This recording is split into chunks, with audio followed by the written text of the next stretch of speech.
Good afternoon, everyone, and welcome to another episode of Mech Merlin's build streams. So every Saturday, 1:30 p.m. or most 1:30 p.m. So I try to do a build, but today I am a little bit late. Costco's on Saturday is completely packed, really hard to get through, and we were delayed by quite some time. But never fear, we'll be building the Cybervoyager right here. There we go.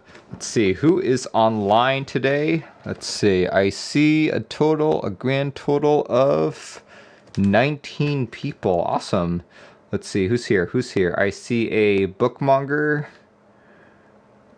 that Mr. L, Rice SB, Short Schnee, Taco, who else? And Sir Bumbus. Thanks, guys. Thank you guys for joining in.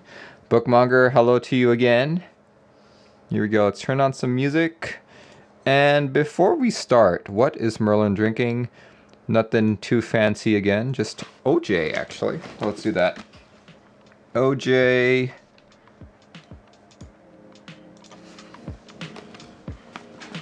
Literally just picked it up from Costco. Kirkland branded. Go Kirkland branded orange juice.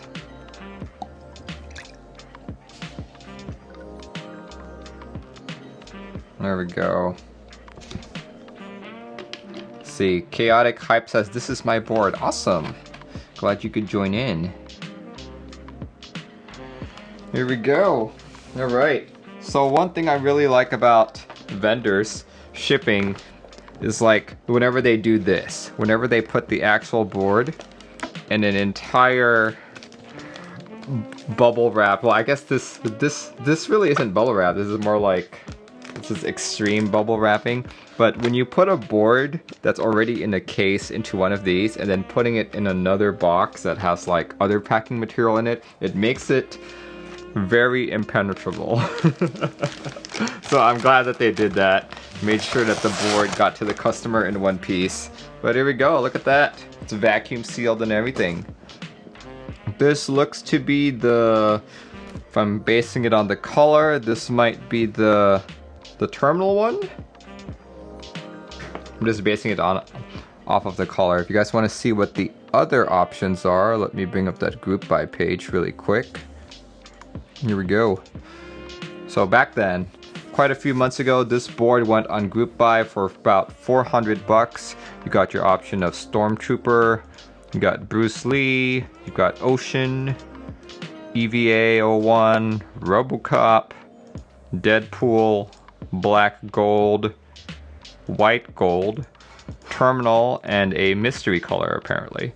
Chaotic Type says it's the Black Gold one. Interesting. Okay, so it should look like that. Should look like that. It's interesting. I was wondering, like just looking on the colors here, I assumed that it would be, you know, terminal. But I guess that one kind of looks like the Black Gold. We'll see, we'll see. But yeah, this is a completely vacuum sealed box. So let's go open it. Open it really quick. Unboxing. Unboxing of the Cybervoyager. There are no dents, no holes in the box, so I guess all that bubble wrapping really played a big difference. There we go.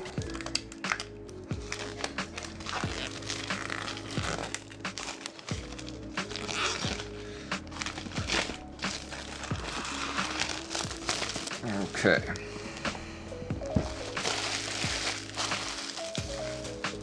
Ooh.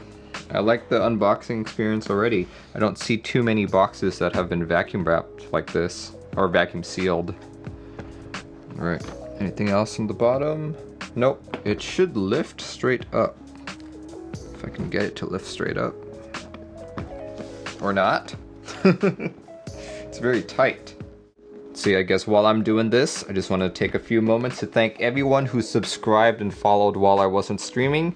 I'm seeing an SBR 1601, Victor Landon, Pats, Fawas, Georgia Needham, Don Tenbury, Misael Medina, Fiend, Copycut, Feet Milky, Derek Chung, Lazy Adventurer, all that stuff, good stuff. Let's see who else is here. Du, Shan, Zane, Brian Chia, downloading. Nice, nice, nice. Chaotic Hype subscribing with Twitch Prime as well. Thank you so much. Take a hammer to it. Hey, if the customer says to you to use a hammer. There we go. Oops, I guess I opened it upside down. There. Unboxing. Right there. Okay. Ooh, instruction manual. You will need to test PCB using tweezers before soldering. This is really awesome. More group buys should absolutely come with this. Dr. Killswitch, thanks for joining in. This is really neat. And look, it's got a default layout as well. All that good stuff in Mandarin and in English. Very cool. Very cool. This is done very well. Another foam layer of sorts. And a actual piece of foam that goes into the keyboard. I believe this is the case foam.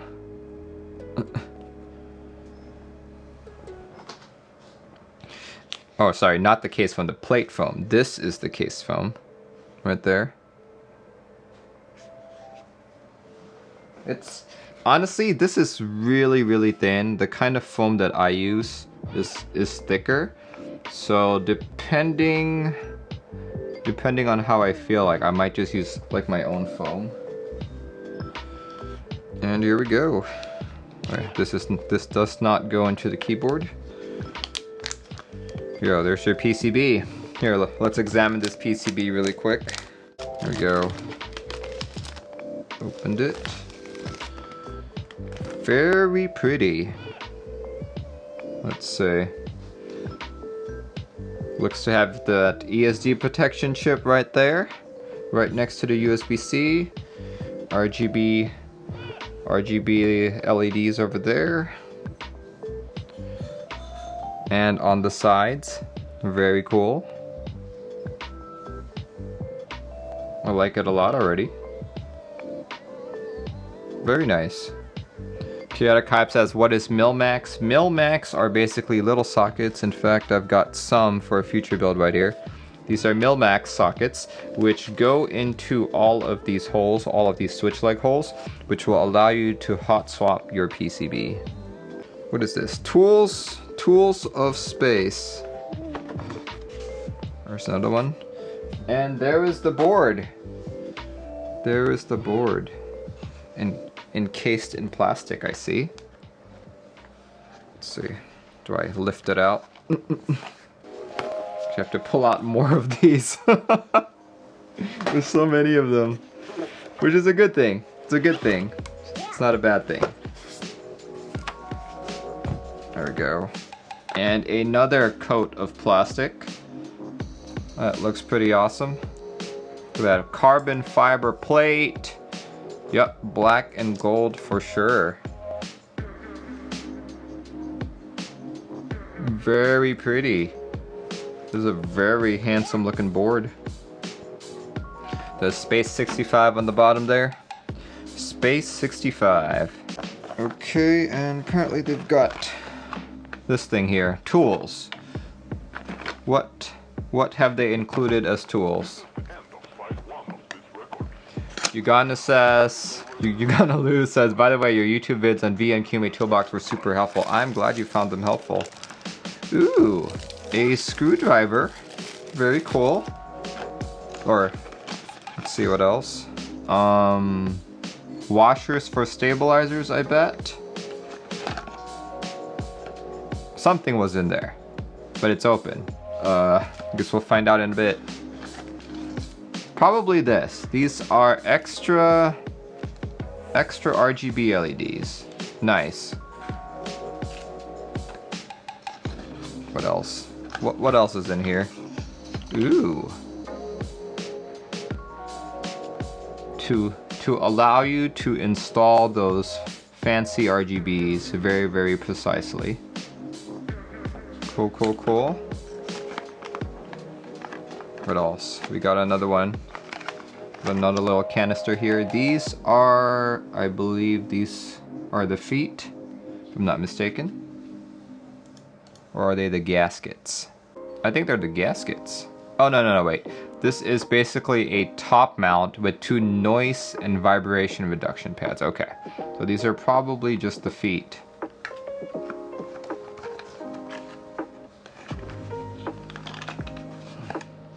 Come on, come out, come out. Another open box. Ooh. Guess these were never closed properly. Here are the screws. And last piece. Last piece. I don't know what that is. No clue what this is. Let's open it up. Some kind of rubber mat. Alright, well I guess first things first, we need to test that the PCB works. So let me grab that really quick. Okay. I wonder if these are VIA enabled already. Let's check. Let's check. Are these VIA enabled? We'll know as soon as we plug it in. And so that's the KBD75 right there. Let's plug this guy in and see what happens.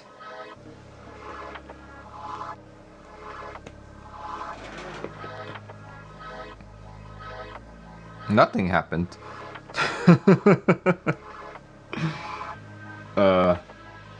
Okay. Let's try the other way. Maybe it's one of those USBs.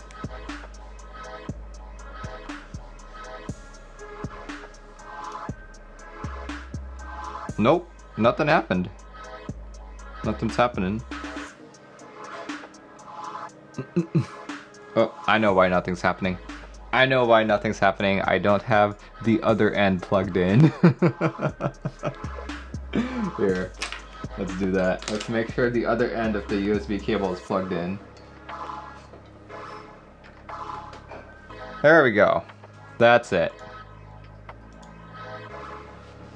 Okay, did VIA detect it? Yes, VIA detected it. Perfect. Okay. Just for simplicity's sake, let's get rid of that MO key. Just put an A over there. And everything else should be good. Everything else should be good. There we go. Chaotic Hive says, I was about to headbutt my computer. Well, dude, so far, I have never received a customer's bill that was dead on arrival. So far. And it would suck if it happened right now.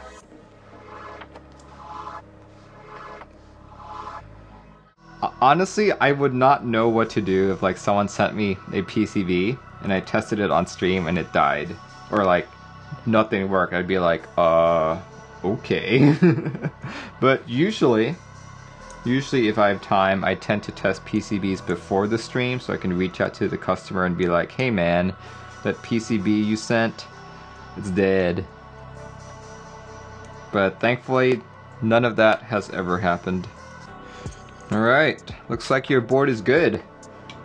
Let's make sure that the lighting settings work really quick. Configure lighting. Check, change the underglow. Perfect. That works great. Excellent, excellent. Okay, we're good, we can actually start building now. The only thing you know about keyboard is how to spell it. Yuri for the win. FTW is rating with a party of 40 or 47. Good, that's a really good number, but thanks for joining in. Thanks for joining in, everyone. 47 people, awesome. See, how's it going? It's going well, it's going well. Thanks for joining. For all of you new to my channel, my name is Mech Merlin, or my name is Merlin, but my channel's name is Mech Merlin. And yeah, today I'm building a Cybervoyager round 2 in black gold. Check it out. Just finished testing the PCB and everything's all good. Next up is I will have to put in all of the stabilizers.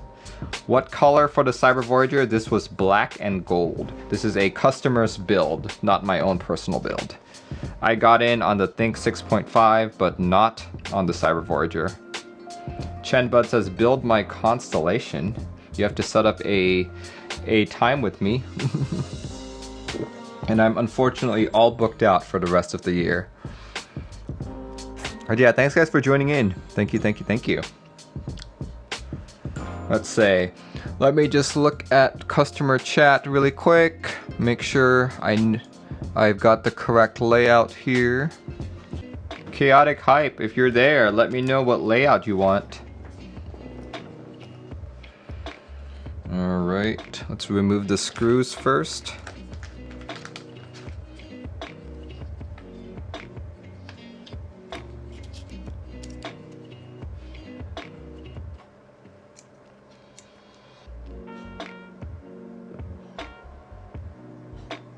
What stabs are those? Customer did not specify actually. But if I had to guess, these are Durox, because they look like Durox. They smell like Durox.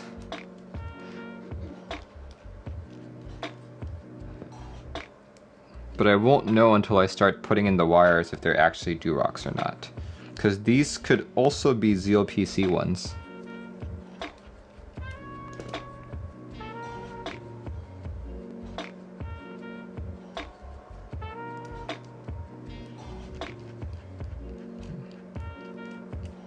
Alright, I like to lube all of my stabs with 205G0 on the housing and dielectric grease on the actual wire.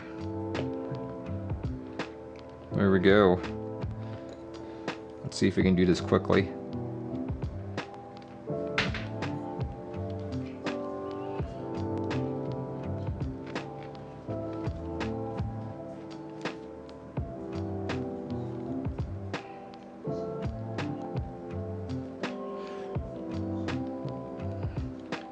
If you're wanting to go a little fancier, look up the work mat.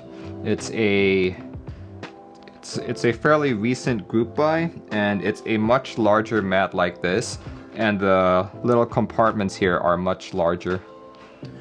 It is about 50 bucks though, so keep that in mind when you look at it. It's literally called work mat. Chaotic Hype, I need you to answer my question. What layout do you want on this?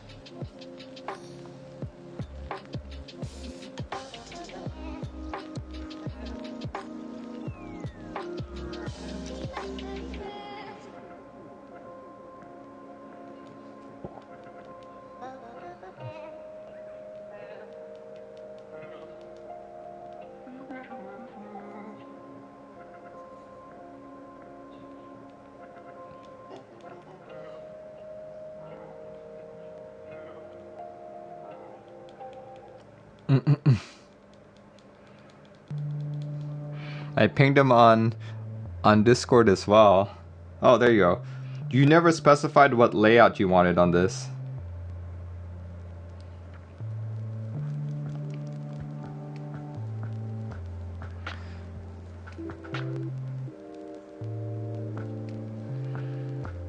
Right. So what I have right now is enough for the enter key, the left shift, and the space bar. He says the normal layout. Okay, here. Let's do this on stream. There we go, here we go. Okay. Does this have layout specified? No, it actually doesn't. Okay, never mind. Here, let's just go on. Let's go on QMK. Space 65. There it is, here. Do you want this normal layout? For example, 2U backspace right here, 6.25U spacebar, 2 1.25 to the right of the spacebar. Is that what you want?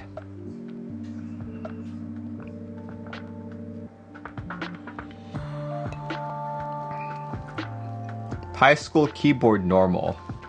Wow. Okay, I don't know what to make of that. High school keyboard normal, dang. I'm gonna say if that's what you want a rubber dome.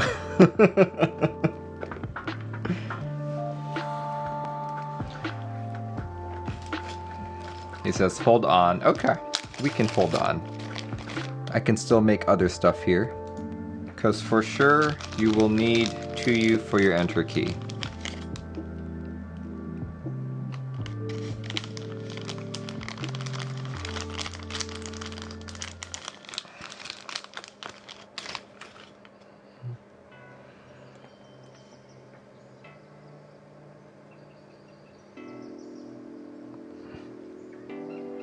From the GB page.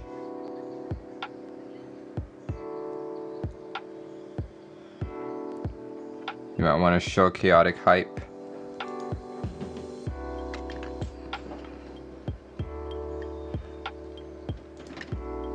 You might be talking about the Keycaps page because there's no layouts listed on the actual GB page. So here, let me go look. Oh wait, he just sent me something.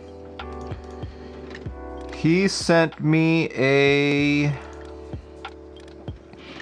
I'm gonna say this is not possible on the Space 65 because the Space 65 has a blocker.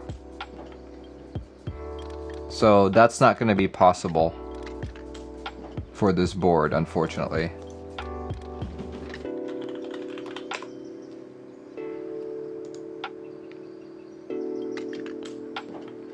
But here, let me look at the actual Keycaps page. Here we go.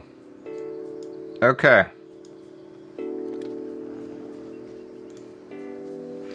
These are the layouts that you can do for this. You can have a split backspace, you can have a split left shift, and which bottom row do you want? First one, second one, or third one?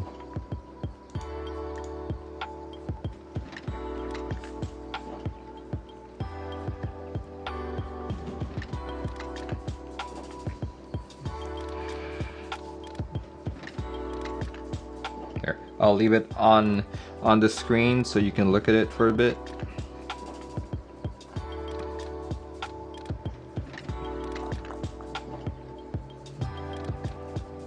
It says right pink and purple. Okay, right pink and purple. The very bottom green and the left orange. Okay. How about for the light blue? What do you want?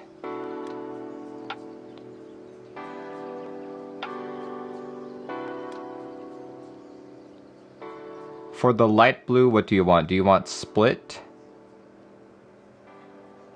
Split or the full 2U?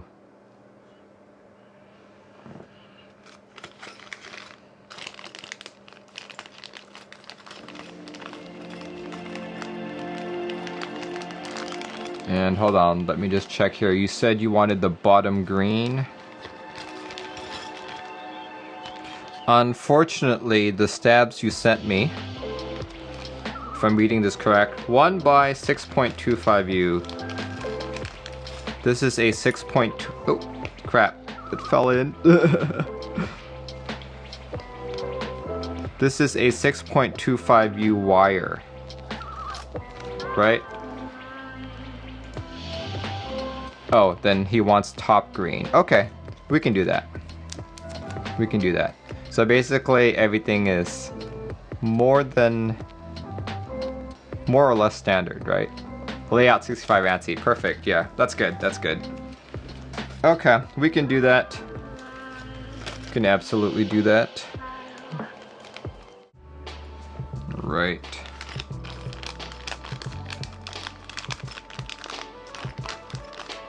Rabbit Sensei redeemed hydrate, thank you very much.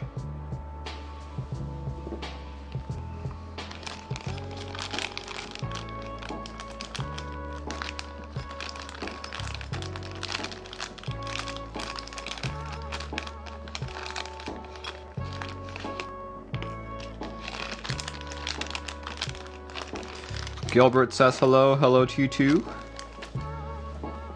Enjoy your water. It's not my water, actually. It's OJ.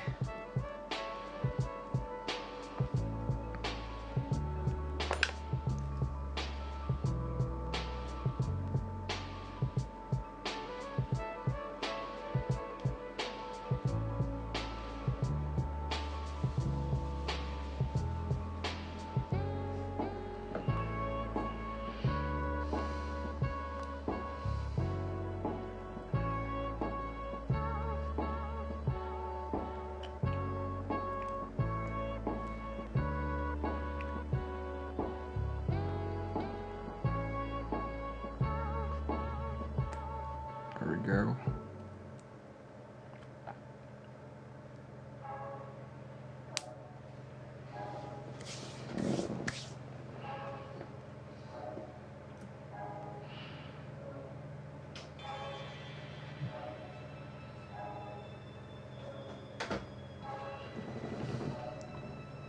It's kind of late, but Merlin is early today. I'm actually late today.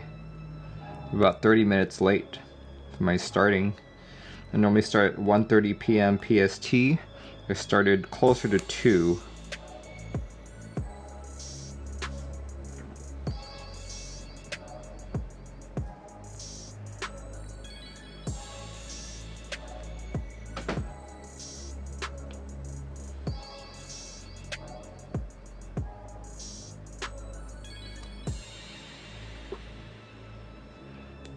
Yeah, I've been doing the 1:30 streams every Saturday for the last year and a half, I think, at this point.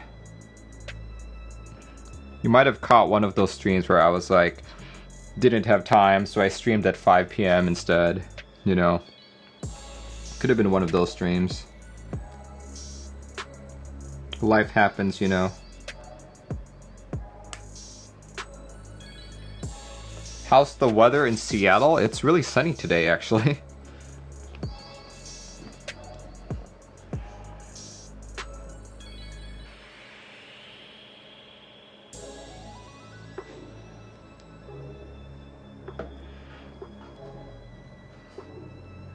It's really sunny, but also really cold.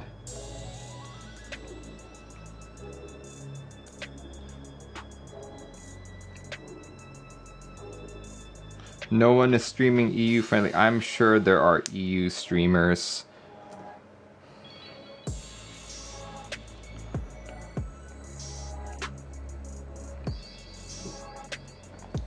It's been weirdly warm this fall.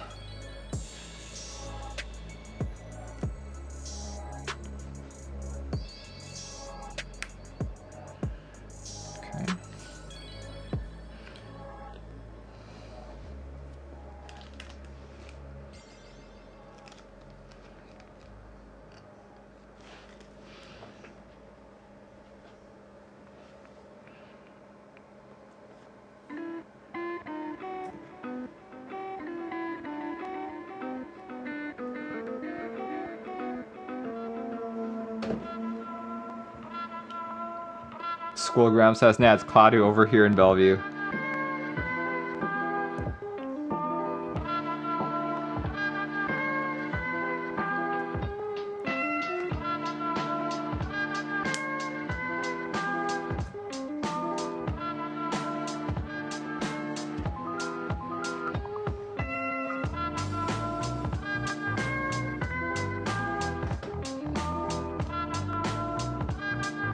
Why am I doing a fourth to you? Good catch. Good catch. Good catch. Good catch. It's supposed to be a 6.25 U.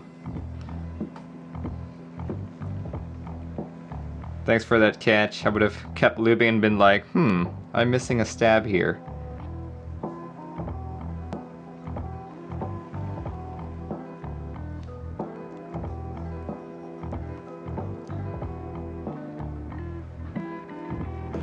Up for another mimed word? Probably not.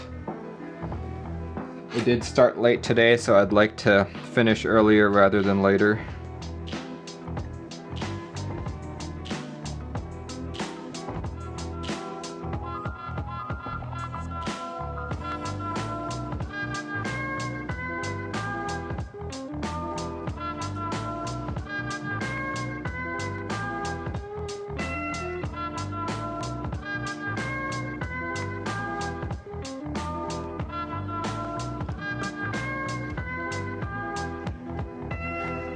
Said, well, you'll demand one later. Nice.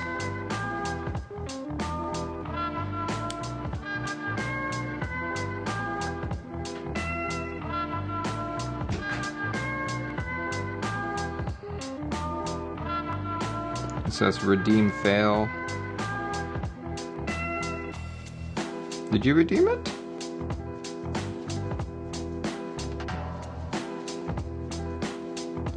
Not seeing it yet.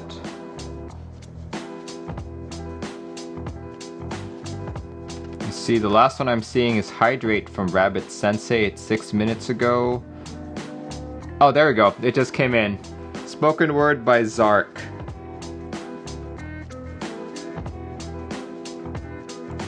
There we go.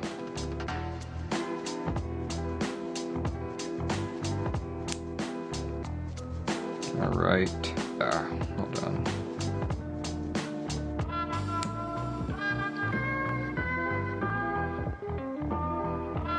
Well, I won't do the mime, but I will do a spoken word, just because spoken word mime just takes way too long. Idol in Disguise says, are you a fan of the Seahawks? I'm not a football fan in general, but whenever people have like a Super Bowl party, I like tag along.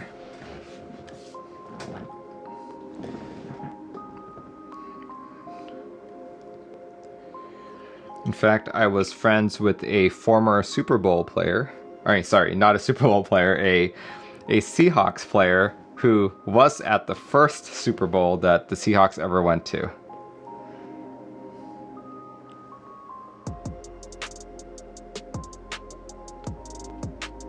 Alright, let's see. Let me just get this into. Let me just screw these all onto the PCB, then I'll do that spoken word.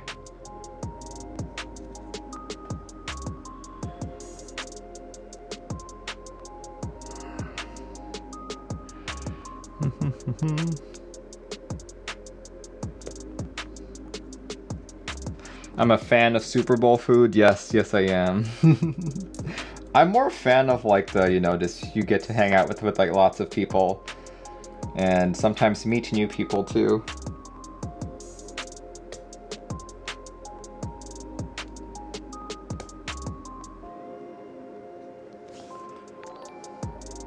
Let's see.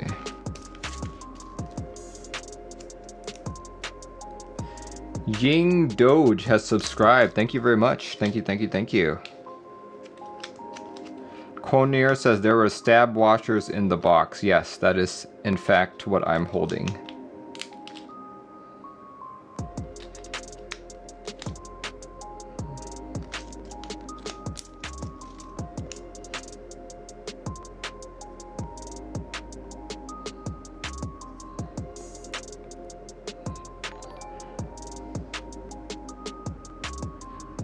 Angry Old Man has followed. Thank you so much.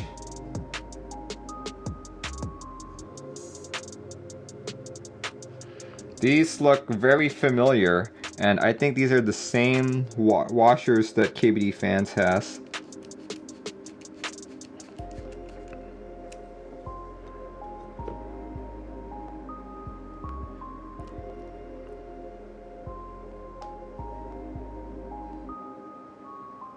Static says, I've built my Space 65 V2 earlier this week, been very happy about it. Yeah, I've been seeing photos of people's Space 65s. Looks really good in my opinion. I almost wish I would have bought one. But I think at the time I was trying to save up for the Think 6.5, so we'll see.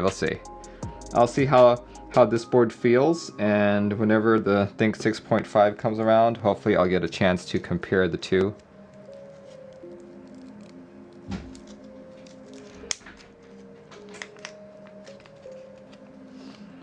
Static Age, what did you put in it?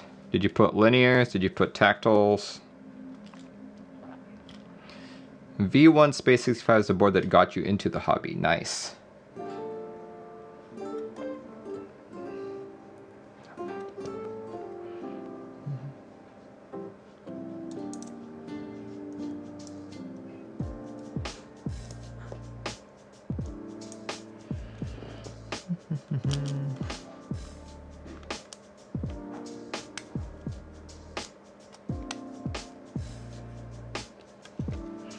You built yours with Tangy, 62G, and C3 stabs. Nice.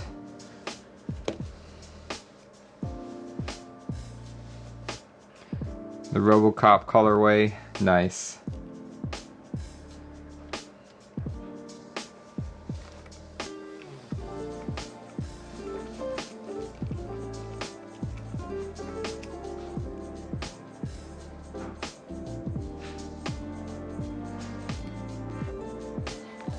Can't wait for your Think 6.5 to ship.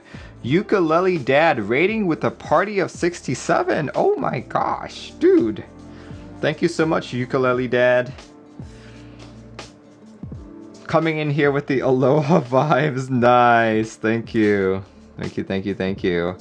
For those of you guys tuning in for the first time, my name is Merlin and welcome to my channel. I build keyboards. If you haven't figured that out by now. Well, I build keyboards from the software and on the hardware side, and I do weekly news streams talking about group buys that are ending and starting, along with random interest checks that I find interesting. So yeah, if you guys like that content, I would encourage you to subscribe or follow. Today I am building a Space 65. This is a customer's build. He'll be building it with Holy Pandas. Aloha friends and have an aloha weekend. Dang. Love my YouTube content. Thank you so much, man. To be honest, most of my YouTube content these days is just this, edited a little bit and re-uploaded onto YouTube. I do try to, well, I do plan to expand my video type soon. I have a video that I'm working on right now. Just have to find time to finish editing it.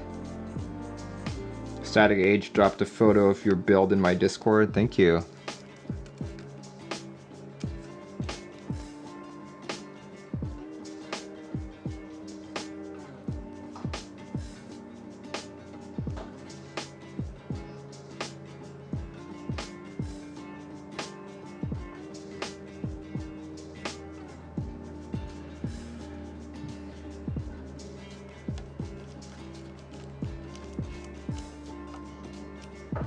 Alright, last but not the least, let's put that spacebar stab in.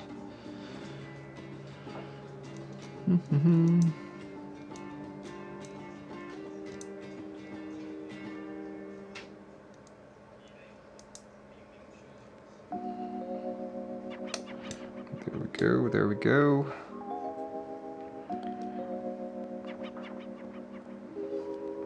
Oh no.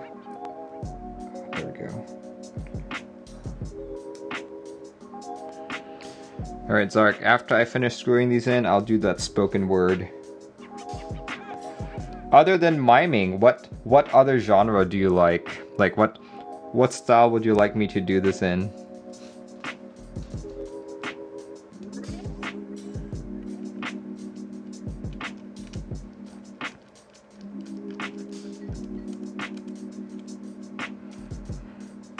Rockhan says, I'm a newcomer for the hobby. I've been figuring out how to put some Gat Yellows on a Shrapnel Red Dragon.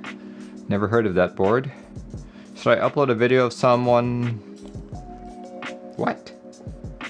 No, and I just dropped that last one.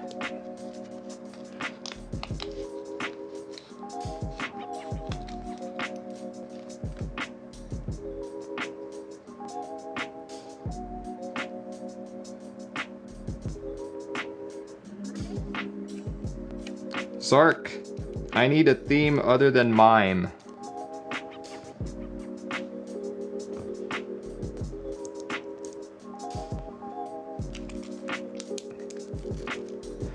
What's the best way to determine the correct switch holes for 6.25U placement? It'll only ever go into one. So basically I just take it and I shift it around until I find one that fits.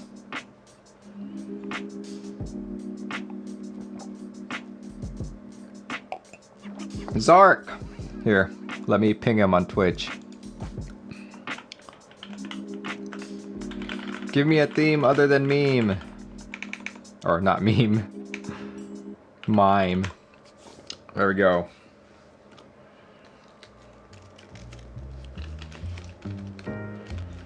Hopefully he responds. Oh, he's thinking. Okay, he's thinking. Asking girlfriend. Okay. Okay. What did I do with the Hive 60? It's sitting in the back here. Fancy orange juice. Okay, well, while you are thinking, I guess I'll try and test out these stabs. Let's see. Oh, I think I actually have to take apart the keyboard in order to get to the plate here. Let's do that really quick.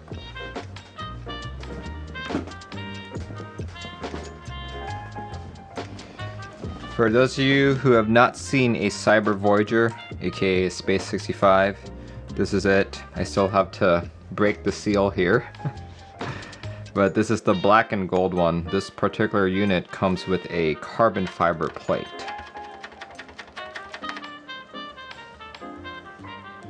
Let's see, ISO keyboard says, why did you decide to put X31U instead of 2X1.5U on row 1 in top key? Oh, are you referring to the bottom row as the row 1? I don't know. I never asked the customer.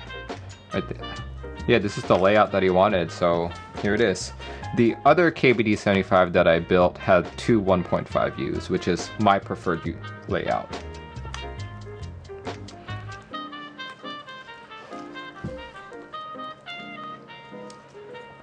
Yeah, ISO keyboard, like I build customers' boards the way they want me to.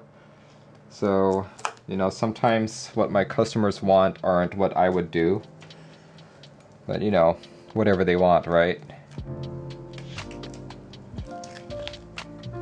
Like, for example, today's customer is Chaos Hype, and he has chosen to put two 1.25Us to the right of spacebar over here. Or over here, I mean. I would if this was my board, I probably would put a single 1.5U there. What about Christopher Walken? Jeez, that's probably gonna be difficult. Let's see. How does Christopher Walken sound like again? Oh gosh. Give me something else. Give me something else. That requires too much effort. Too much effort. I can't do like celebrity impressions here. Okay, screws are... Okay. You unscrew those, and I should be able to remove the top. Scottish. Okay, Scottish. Jeez, okay, I guess this shows my lack of interaction with people from Europe, because I don't really know what Scottish people sound like other than what I've watched from the Highlander series. Okay. You know, if I had to pick between Scottish and Christopher Walken, maybe Christopher Walken would be easier. Because I've seen more Christopher Walken shows than Scottish shows.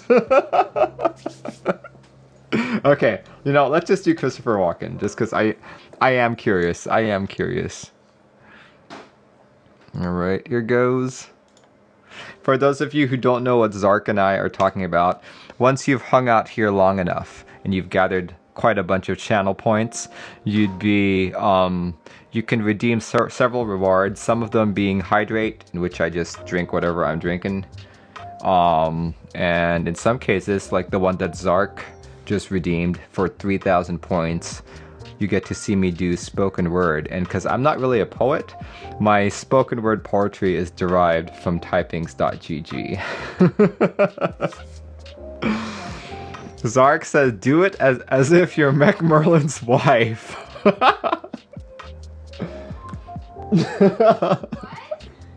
Someone wants me to do the spoken word as if I were you.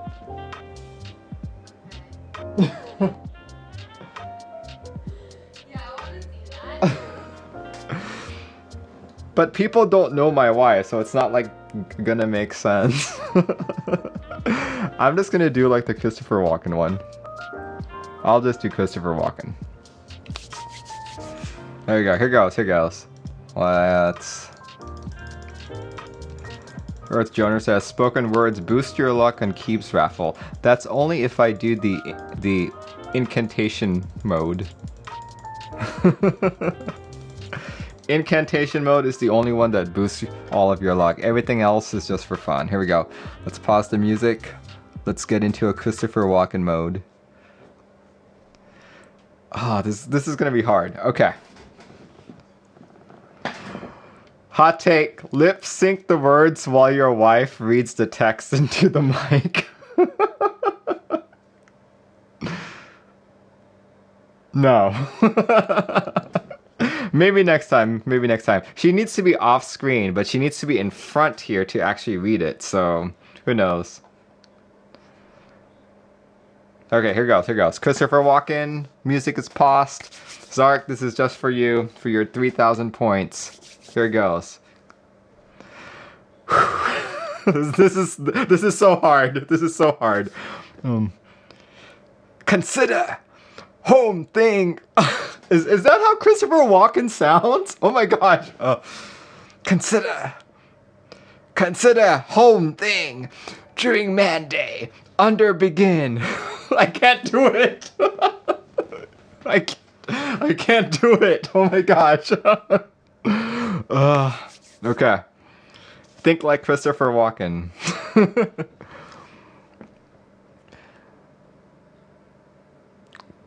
Consider home thing during man day under begin but show can get. Point about think well call between she to play by they he many if time person possible state. Same use real interest about hold late. House fact down, run feel. Same it begin, I become change such work. Oh my gosh. It's difficult, but fun. Difficult. Alright. Alright, I'm looking forward to the next one. Okay, let's take apart this board so I can get to the plate. Let's see. Let's grab one of these things. .com says, my wife just asked me if I'm looking at a Christopher Walken movie. Tell her thank you. Tell her thank you. Alright. Let's see, what's the right thing for this? There we go. That's the right one. Sark. Well, apparently Xenophobia has a bunch of points. Like, a lot of points. He could have me doing this for like a good half hour or so. Christopher Walken is streaming a keyboard build. Okay, these screws are not magnetic. Oof.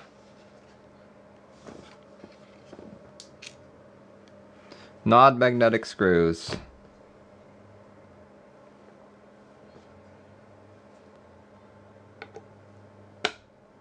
$61,786 and counting. Wow.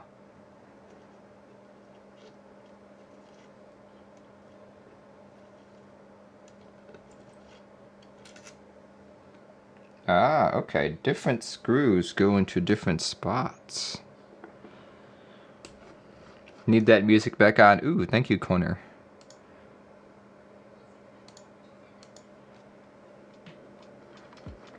You're down to 6K after all of the staff parties. Nice. Alright, time to remove the plate from the top.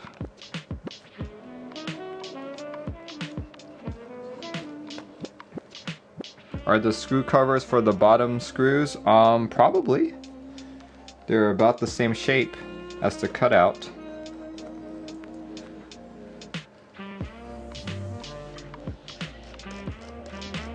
This is probably this is like the second carbon fiber board or carbon fiber plated board that I've ever built on stream. And honestly, I can't remember what the first one sounded and felt like.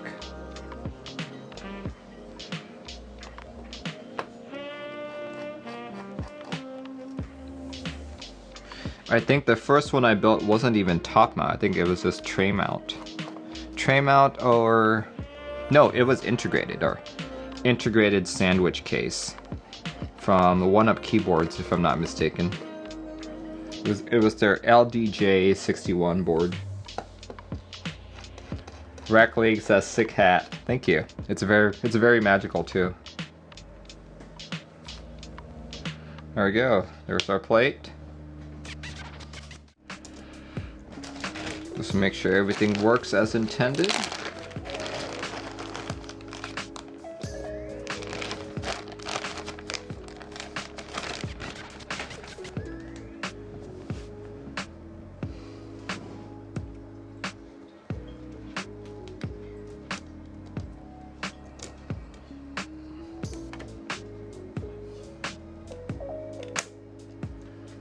All right. Oh. Okay. Oh yeah, these are Holy Pandas are just plate mount switches, so they don't actually affix to the PCB. That's why everything just lifts up just like that. Centauri says, do you like a stiffer board plate or a board plate with more flex? I like stiffer ones.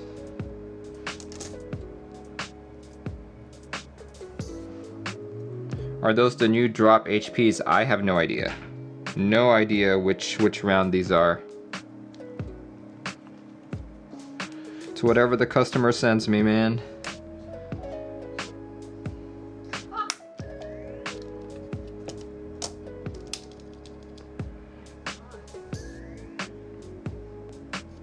So maybe Chaos Hype if you're on. Which round is this? Are these the newest ones or what? Okay, let me find a key set really quick. Alright, since this is a black board, I think I'm gonna go for a black set right here. Black on black always looks so sleek, so that's what we'll do today. Jack says, favorite plate material? I think for me it's probably going to be a tie between brass and stainless steel.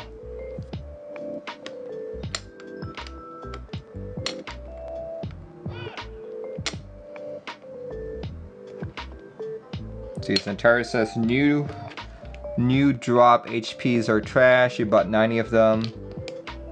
It's one of the first purchases. Opened 5, 2 of which were missing their left stem leg. What? That's not good.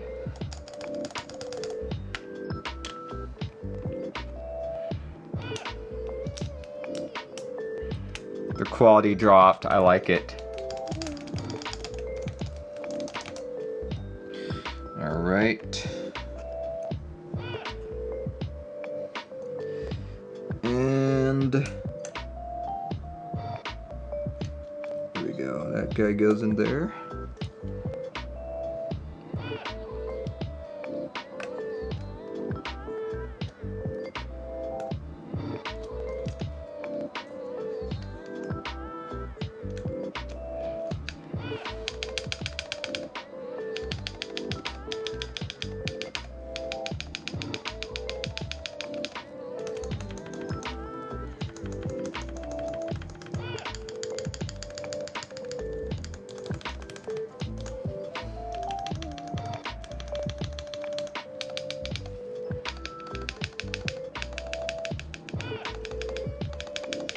All right, I think we're good. I think we're good.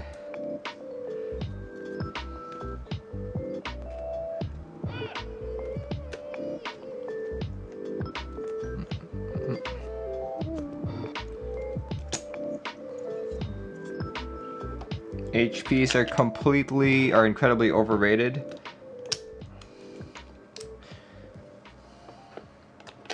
I like them. I think they're fine. They're good tactiles, but to be honest, I do prefer ZOV2 a little over Holy Pandas. Just my own preference there. But I still like Holy Pandas. It's funny though, because at the time that I started really liking Holy Pandas was also the time that I was like, should I try linear switches? And it just got to the point where I was like, I should just build linear boards, no more tactile ones. So I have a bag of original Holy Pandas, untouched. Well, lubed, but other than that, they are untouched.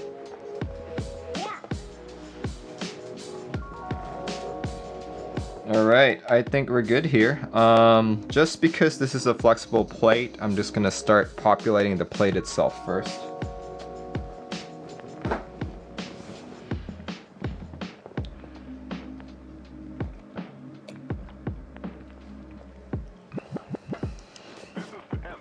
Alright.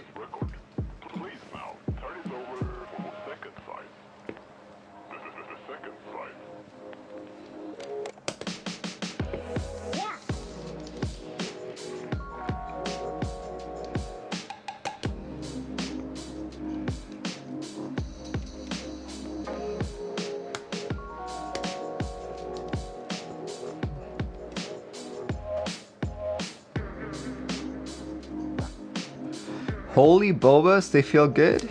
Sound good, still prefer linears, but best tactiles. Interesting. Might have to try that. Can you buy them or are they Frankenstein? They are Frankenstein. Holy Bobas.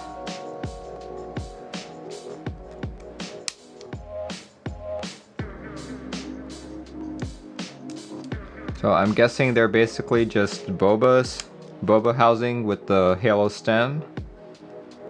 Not mistaken.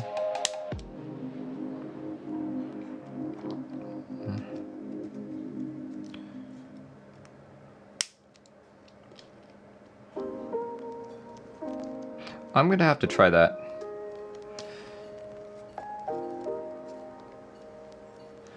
Jomi Carlos says, Merlin, I'm thinking about getting Holy Panda. Should I buy them from drop or make them yourself? Well, based on what Chad is saying, the Holy Pandas from drop are garbage. So I would say make them yourself.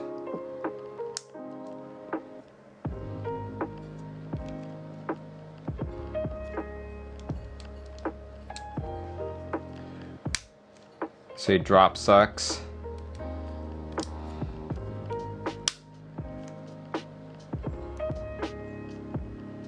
You can also try Holy Bobas, better than Holy Pandas. So you don't have to wait on the panda housing. Glorious ones are good. Never tried them. In fact, I've been very detached from the tactile side of things for a very long time. It's probably been, let's see, it's been about 1.5 years since I switched to tactiles. I mean, sorry, to linears.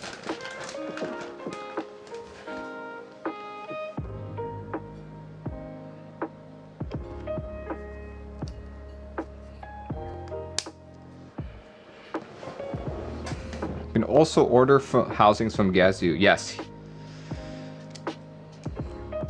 I should probably try that. I should try giving tactile another chance. .com says blueberries are actually good. I've got a bunch of blueberries which I didn't like. Yeah. Probably gonna get rid of my blueberries during my fire sale. The Mech Merlin fire sale. Coming at the end of November.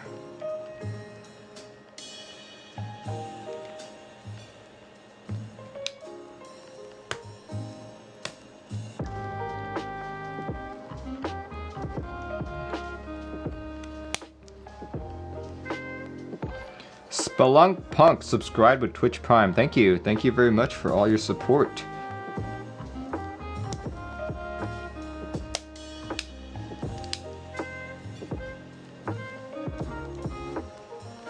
Oh, weird. I just noticed I have a cut on my thumb. How did that happen? Weird.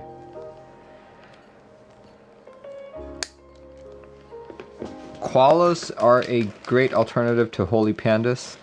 Is there such thing as a holy koala? Carbon cut? Holy koala versus holy panda. Alan redeemed hydrate, thank you. Would you say that the koala has higher quality than the pandas?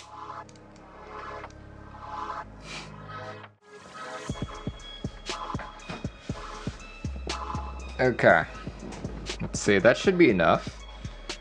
Should be enough for me to put on the foam. I guess. I think.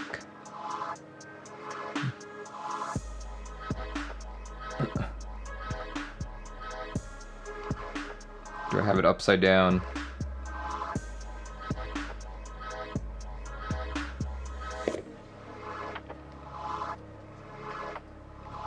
There we go.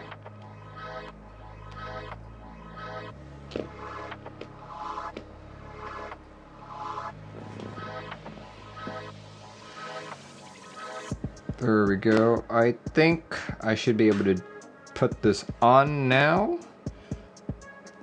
That should give me enough traction, hopefully. What I'm most concerned about is if I put too much in, what's going to happen is I can't compress the board properly. So we're just going to start with this many. Let's just check all of this fitment really quick.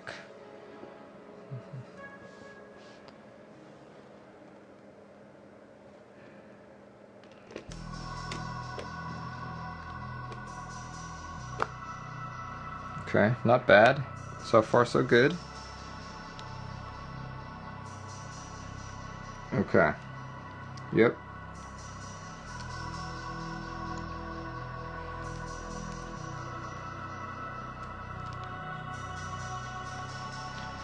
Looks like a square that's not cut out. Ooh, you're right. Good catch.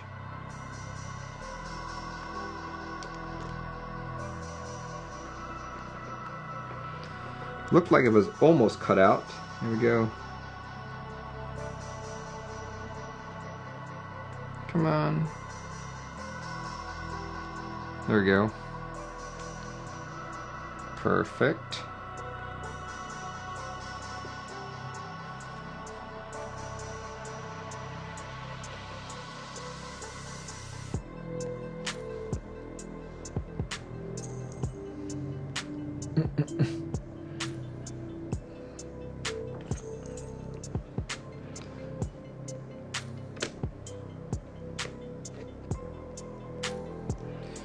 There we go. Okay. Let's solder one of them in first. Right.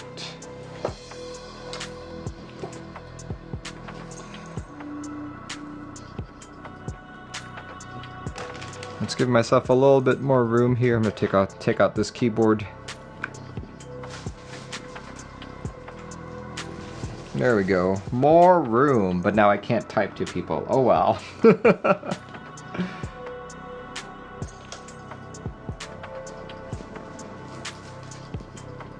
Let's see, Conir says, are you going to have to press it down more while soldering, you think, or is there enough of the pin sticking through the foam?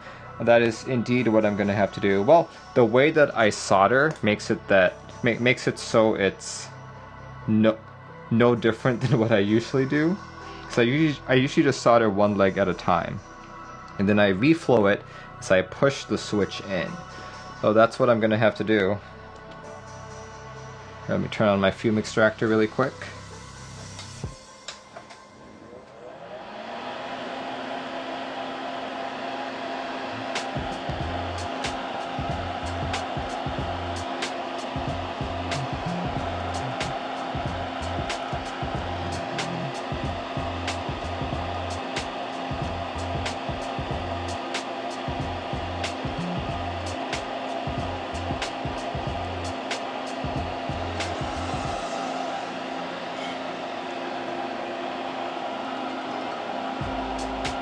What fume extractor am I using? One that I picked up from my local electronics store, unbranded.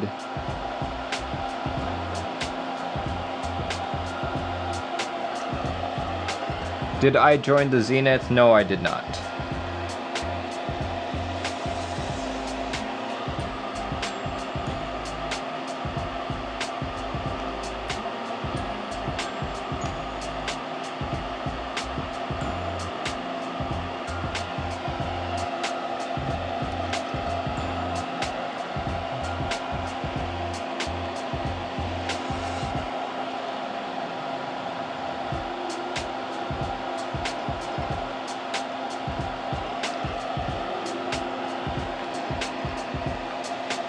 The Zenith was not a board that I really liked, to be honest. I did not like having those macro keys there.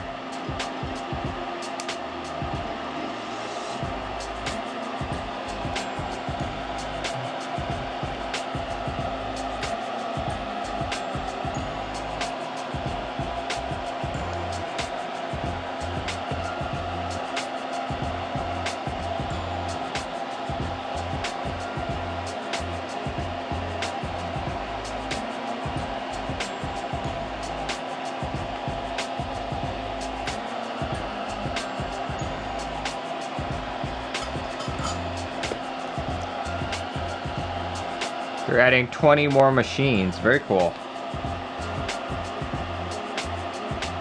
I'm glad he's able to keep up with the manufacturing.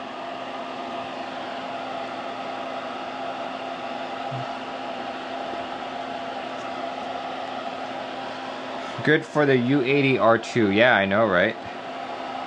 All good things.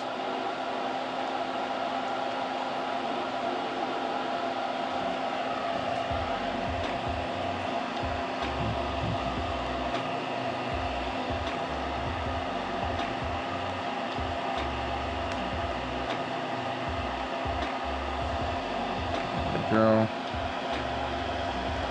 Let's see if I can go down this way next, so I can get a little bit more of the switches mated with the PCB.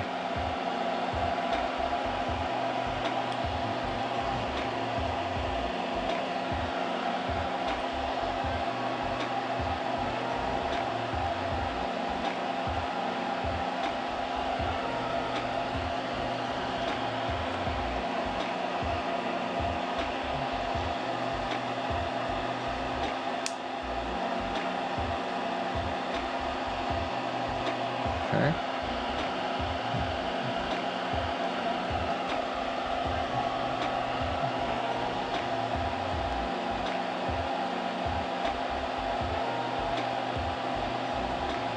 Yeah, this is what I hate most about building with plate foam.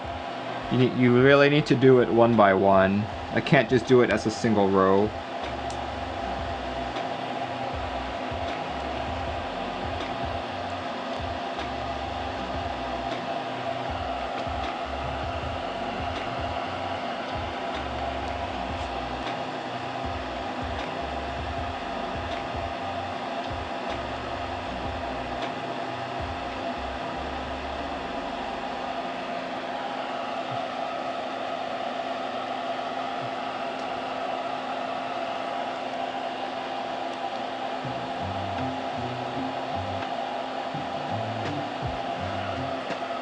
What solder am I using? I'm just using 6337.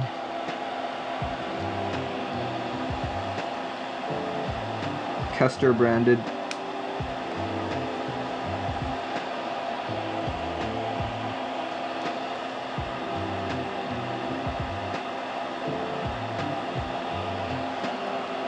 What does the gold stuff do? It cleans my tip. It removes excess solder and it helps keep the tinning on.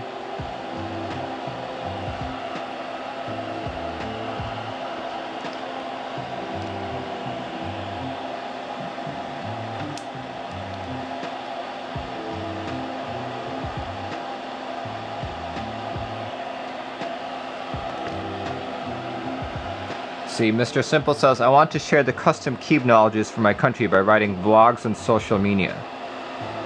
Want to have a little community too. Which part should I start to write?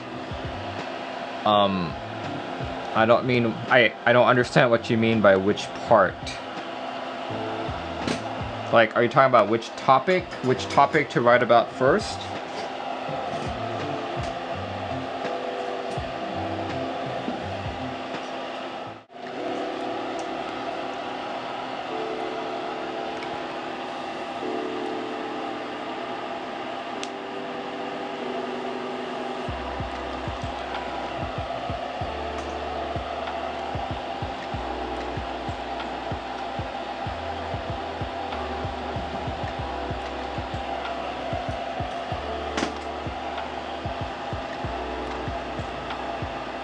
Alright, I think the hardest soldering part is done.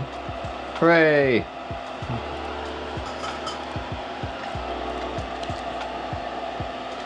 Alright, we can see that the foam is compressed properly. Of course, by the time I get to go over here on the sides, we're gonna have to start pushing again. But so far, this is a very good start. Let me solder in all of the other legs first.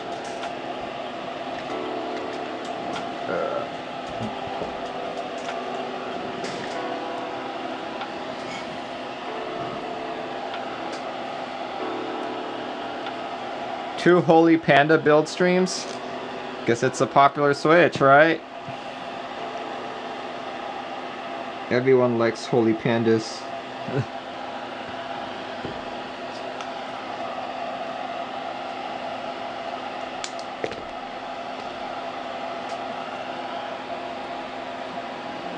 Alright, here goes.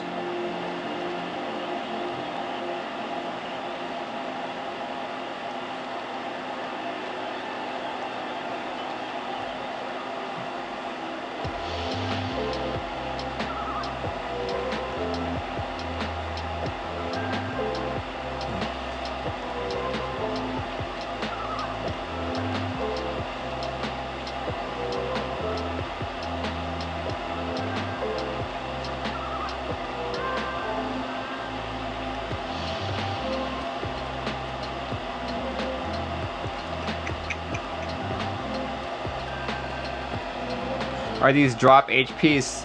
That I don't know, actually. Oh, actually, I do know that they're drop HPs. I just don't know from which round.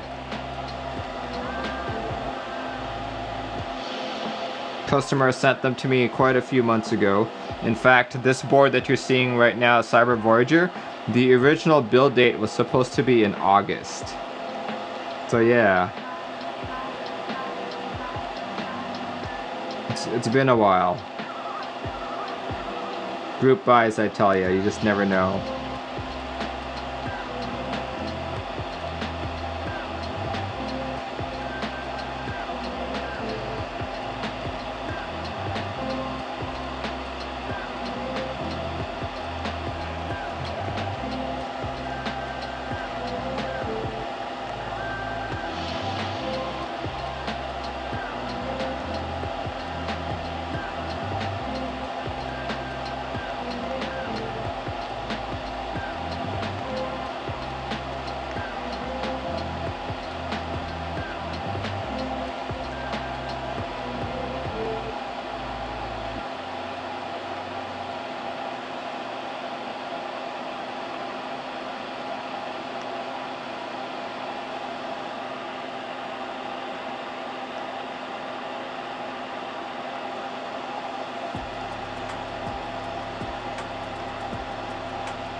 And there we go. There we go. All the center switches are in. Let's give soldering a break really quick and put the rest of the switches in. There we go.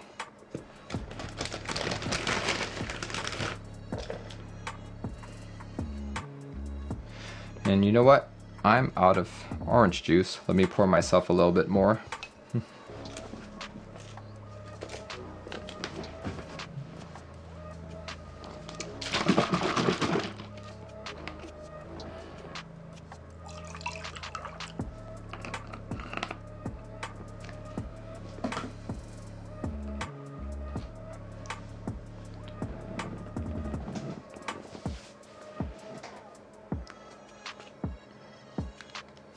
Do you always do center first? It really depends. Really depends on what I'm doing. Sometimes I put it all in first. Sometimes I do it all in the center. Sometimes I start row by row. Who knows? It's still fairly cold.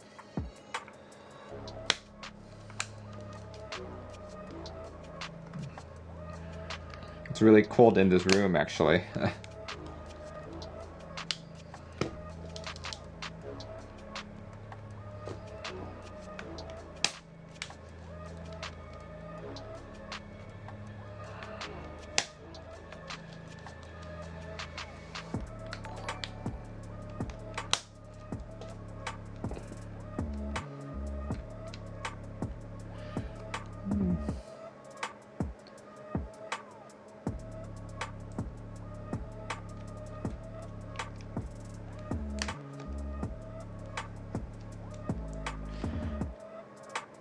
What is the group buy I've joined and look forward to the most? Right now I've joined the Saturn 60.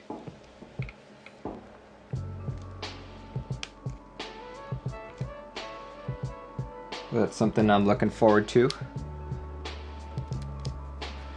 Do you ever get tired of wearing the hat? Of course. I'm only human.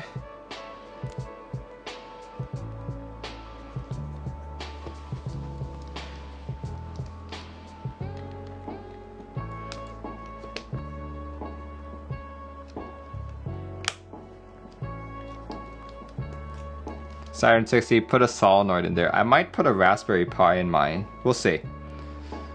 We'll see what I do.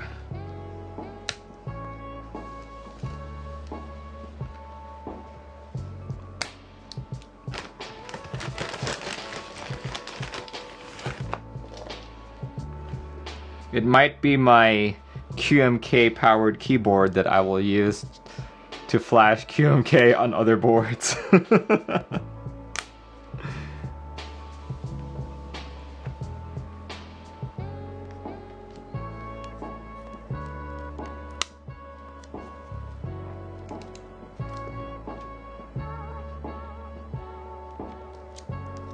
Mother of all boards. Yeah, that's true. Or what's that big Sentinel from X-Men, like the one that makes other Sentinels? If anyone knows what I'm talking about. Nordhaus is literally a motherboard. Yeah, that's right. Could call it a... Yeah, should I get a Southpaw 75 or just an external numpad? You should get a Southpaw 75. Just because I think it's one of the coolest layouts. Sentinel. Well, yeah, it's a Sentinel, but there's a particular Sentinel that makes other Sentinels. Now I need to look this up. I don't have a keyboard in front of me. Oh well. Here, let's just look it up on my phone. Let's see, Sentinel that creates other Sentinels. Sentinel that makes other Sentinels. X-Men. That should give me an... Oh, it's called Nimrod. That's the name of the guy. Oh, Master Mold, that's it. Master Mold. Master Mold, the Sentinel that makes other Sentinels in the X-Men universe.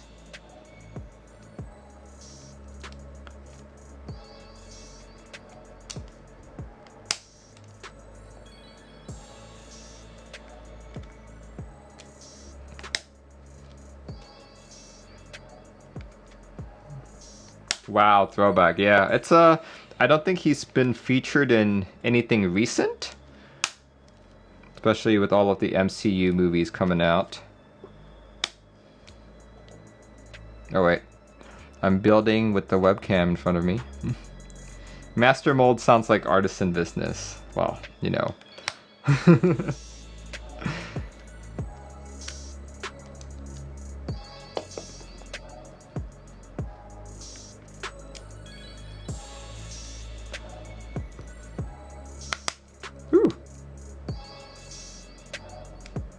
Okay, I think I've got to a point where I can start soldering again. I can feel the plate somewhat lifting already. So yeah, let's take care of soldering again.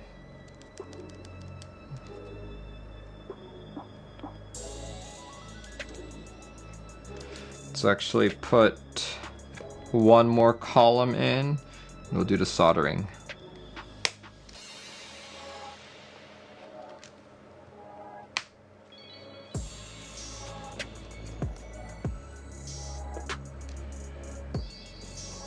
See, people executed the build command one right after another.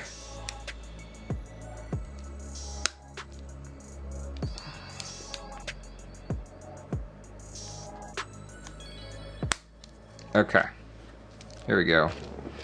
That should be good. Let's turn on the soldering iron again.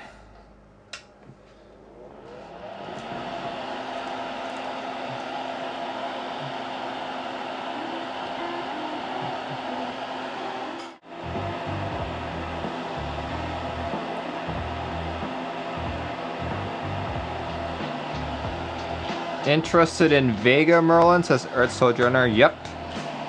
I hope to get in on that. We'll see though. 100 in stock units, right? So that's just gonna go super fast. I mean, sorry, 1,000 in stock units.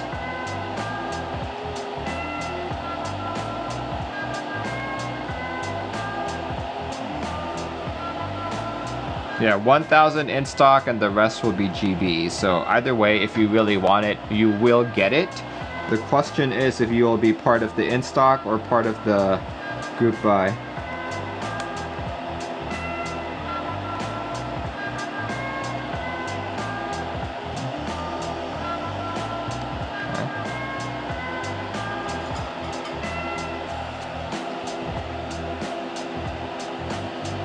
That last switch in right here.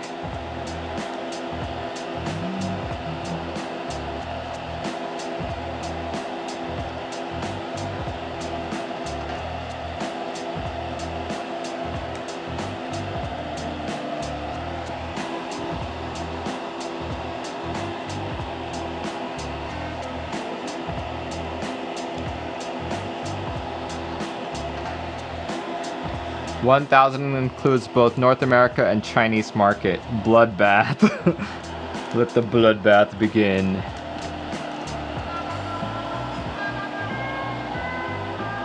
That's gonna be pretty brutal, to be honest.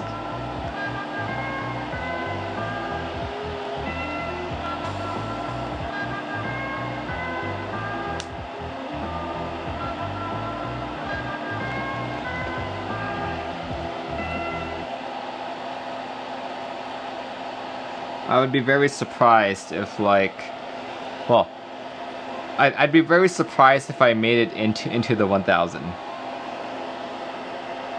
But we'll see, we'll see.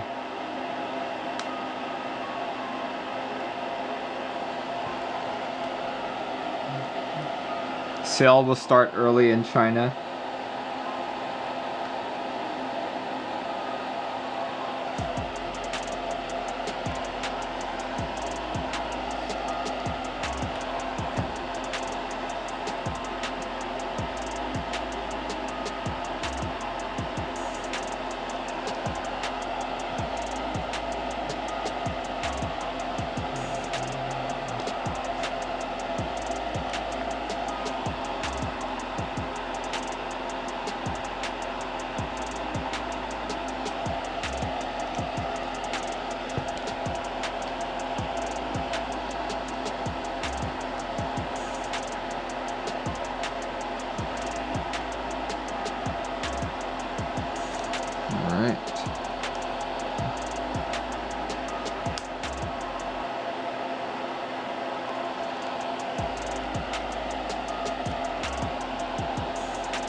Alright.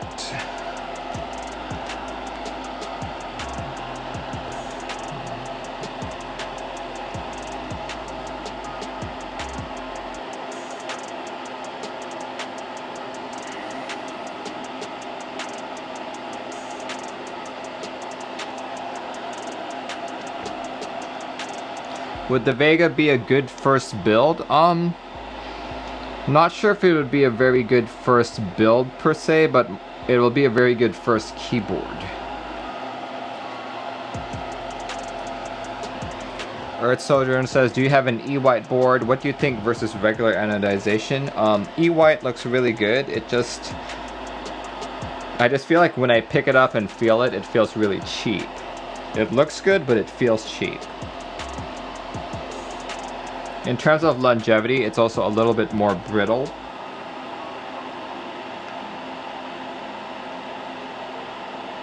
Like, if you care about scratches a lot, I would not get E-White.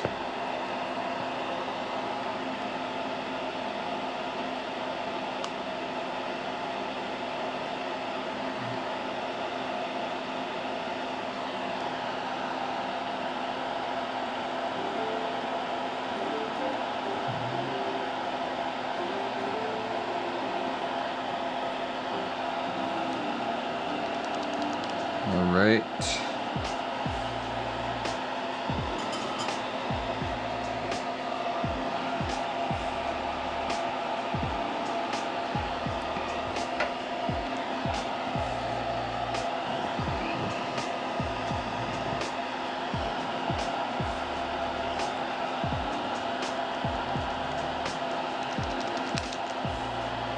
Alright, let's see.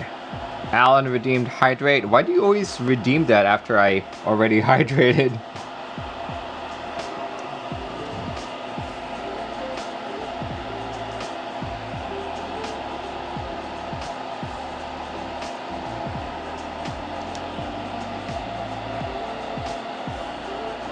Let's try a different switch. That guy doesn't seem to want to go in.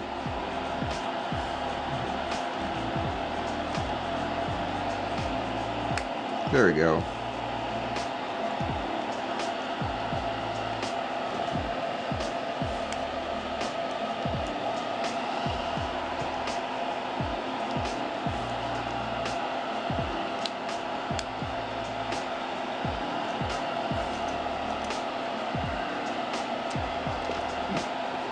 Coincidence.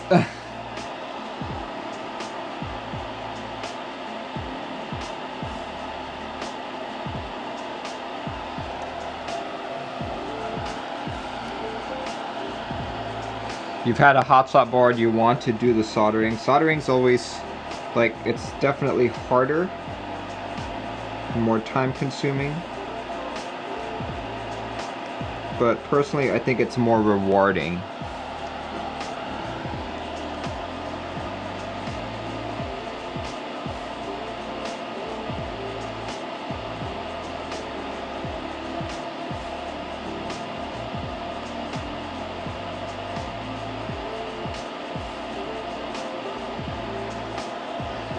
There we go. Epsilon Keyboards, thanks for joining in and bringing your whole crowd with you. 67 people. Dude, thank you so much. I've been rated so many times today. Thanks for all your generosity, guys.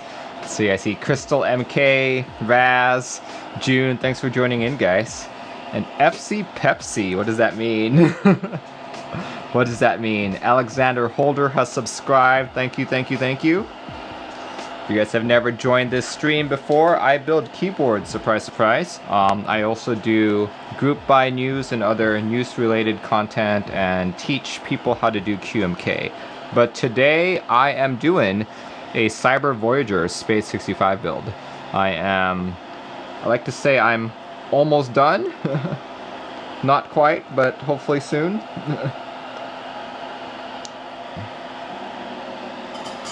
One point hat.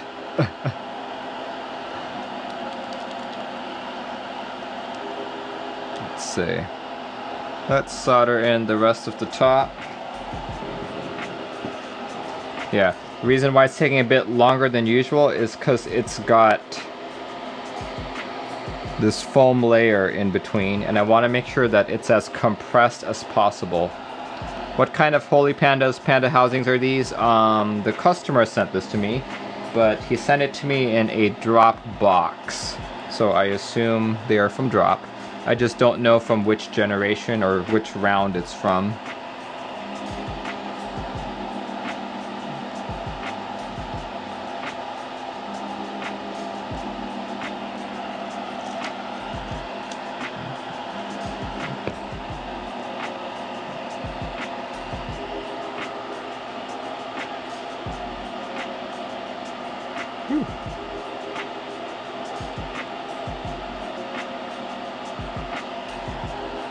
If it's weird tops, it did not have weird tops. He did send this to me a few months ago too, so, you know, hopefully he escaped that.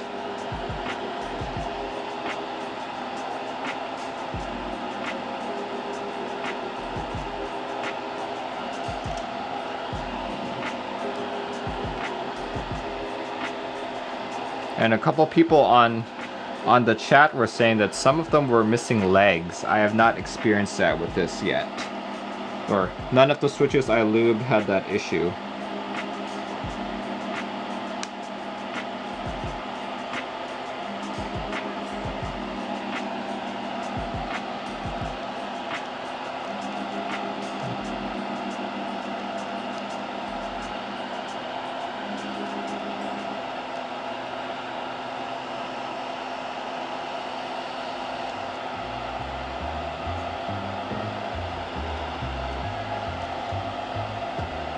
Drop makes you sad with their quality.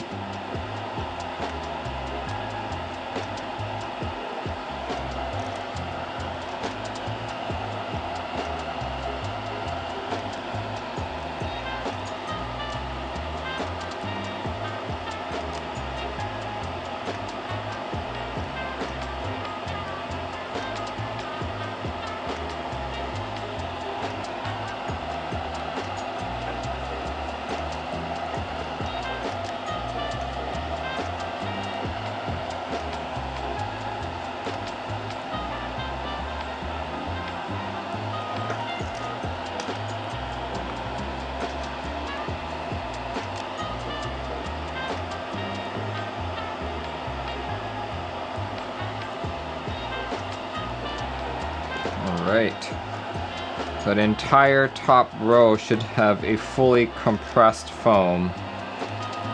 Yay!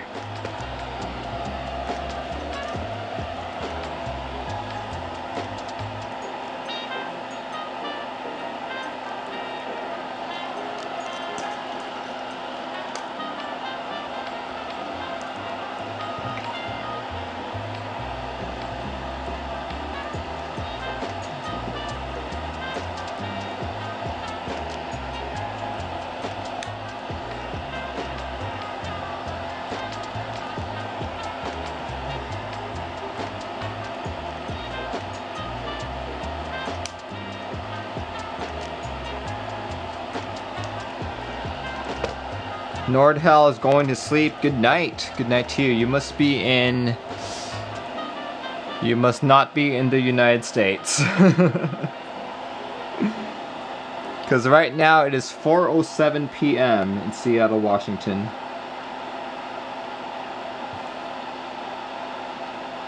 East Coast should be around 4 o'clock. I mean, 8 p.m.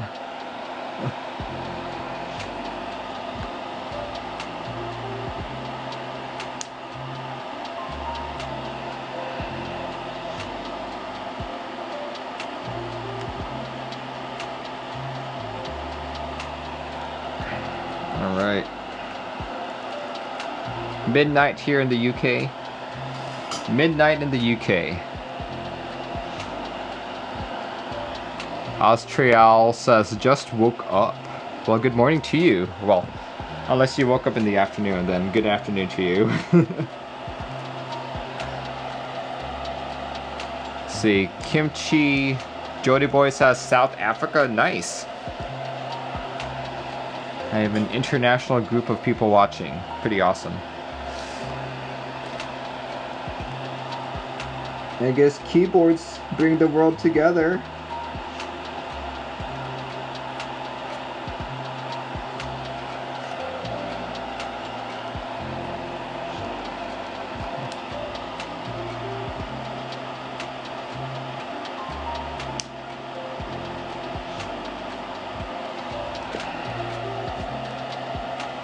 Raz says, you remember where I'm from? I think you're from the Philippines, if I'm remembering correctly.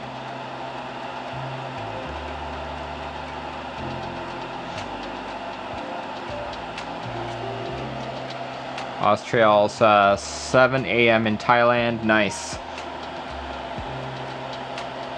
1 a.m. in Norway. Oof. Dude, thank you for joining in, though. Really appreciate it. You taking time out of your day. Or out of your sleep schedule, I guess. Raz says, nice, you did remember. I try to remember everyone. I try my best, but you know, it's not always 100% accurate, so I'm glad that I do remember. Alright, next row.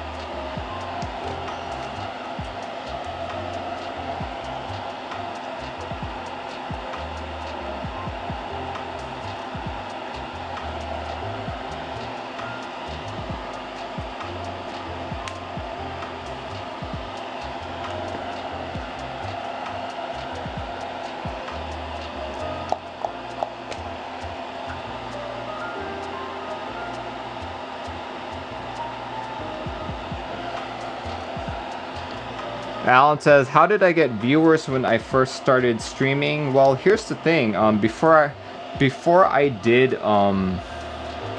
Twitch, I was already very involved in the community, so most people knew who I was. It's like people knew me from my YouTube content and also for my QMK work.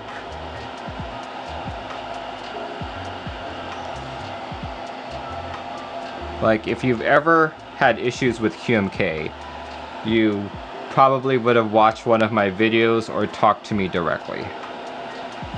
Raz found me on Teja's self-promo channel. There we go.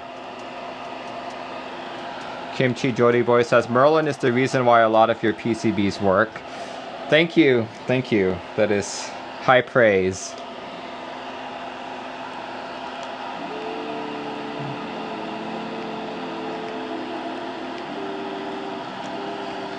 Stray Chroma says, greetings Mech Merlin and chat. Greetings to you too.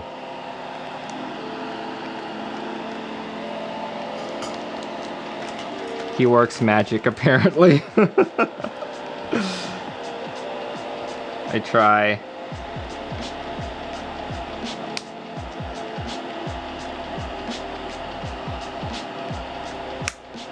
Whew.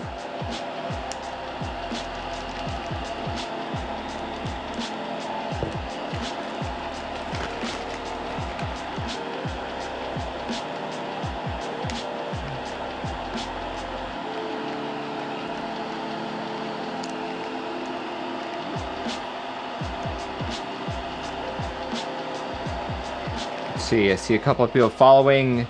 Boosta, Dustbin, and another net user. Thanks, guys. Is it possible to port into VIA without having the PCB in hand? Yes, it is, actually.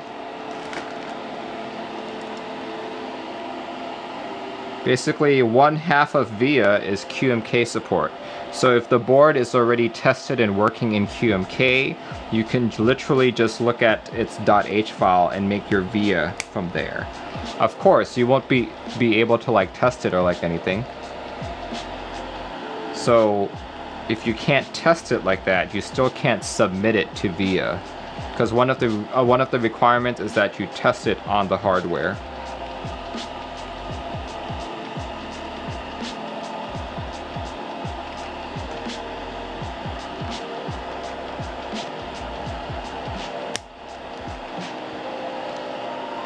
What are carbon fiber plates like? More similar to brass? No, these are, I'd say, it would be closer to aluminum and to FR4.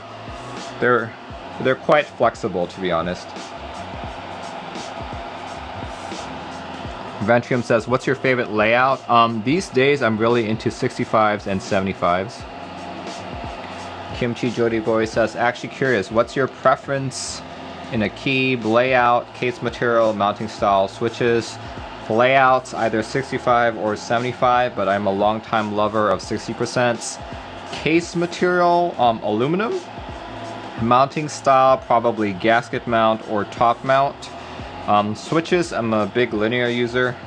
I like a bunch of JWK stuff. I like a bunch of Gateron stuff. I like a bunch of Zeal stuff too. So yeah, but as long as it's linear, I tend to like them. That's not to say that I dislike tactiles too. Like, I like Holy Pandas, but I'm just more of a linear guide.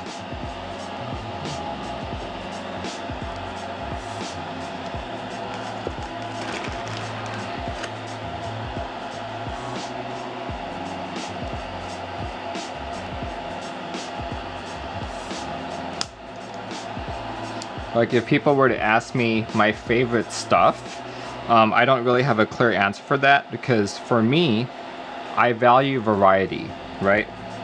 I value variety. I like having different things. So I don't particularly have a favorite out of all of them. Antonio Munez has subscribed. Thank you. Thank you very much. He-Man says, lubed and filmed switches today for the first time. Congratulations. Bag lube springs with super lube, not sure how good it is versus 105. But all I had, it sure did improve the silent alpacas. Yeah, for sure. Operation Wolf finally grabbed some alpacas. Favorite linear switch? Don't really have one, but I've got a group of them. I like Gateron Black Inks. I like JWK alpacas. I like Gateron Yellows. I like, what else do I like here? I like Helios. I like Telios. Yeah.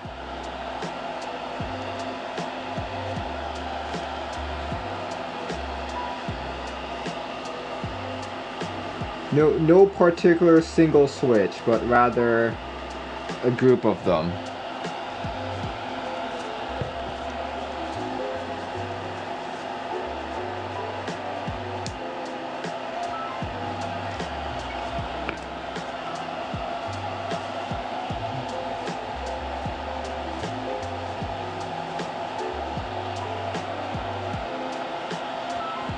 Telios, king of smoothness. I would actually disagree.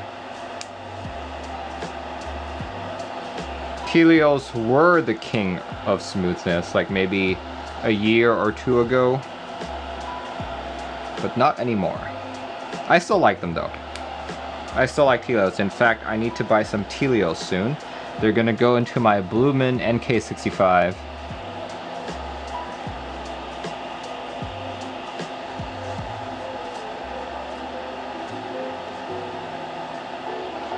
See, Jack says vintage blacks. I don't actually like vintage blacks simply because it's so hard to find a good pair of them.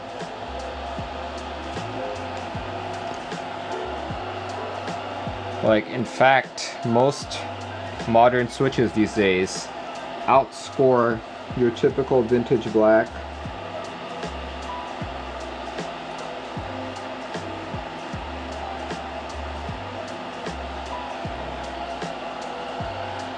Steve Madden has followed, thank you. Are mauves and alpacas the same thing? Yes, except for the spring. The spring on an alpaca is 62G, the spring on a mauve is 65, if I'm not mistaken.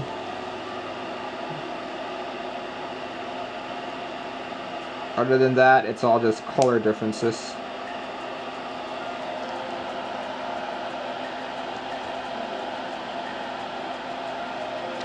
Kimchi says, smoothest switch you felt was UHM WPM inverse with OG inks. Yeah, that's actually the smoothest switch I've ever created as well. I put them in my Satisfaction 75. Except I didn't like how they sounded. They actually sounded pretty bad to me.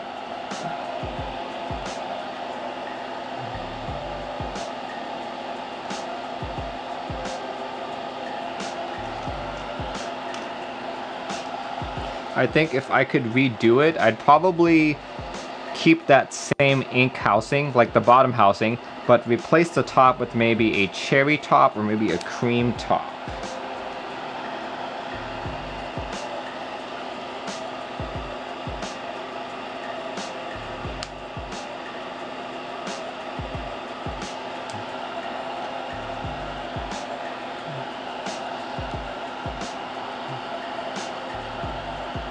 You 900 IQ magic boy.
Okay.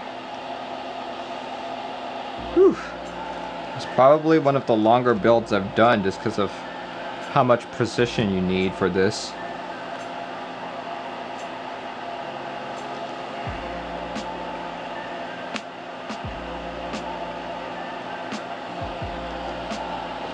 You're not a fan of creams. I like how creams sound, I just really don't like how they feel. Like, I feel like you need to put so much more lube in them just to make them smooth. Like, even when you break them in, even if you break them in, like, they do get smooth, but it's still not as smooth as like an alpaca, you know?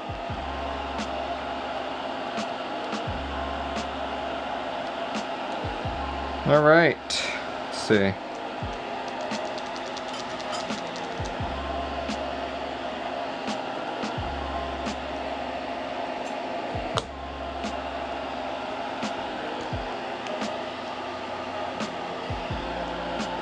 You got alpacas recently and really love them? Yeah, they are great switches. I think I built an iron 165 with them earlier. By earlier, I mean like a month ago or something.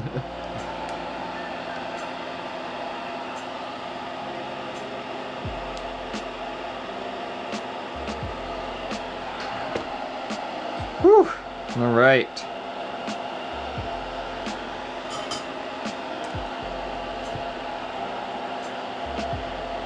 All right, let's put on the rest of these switches.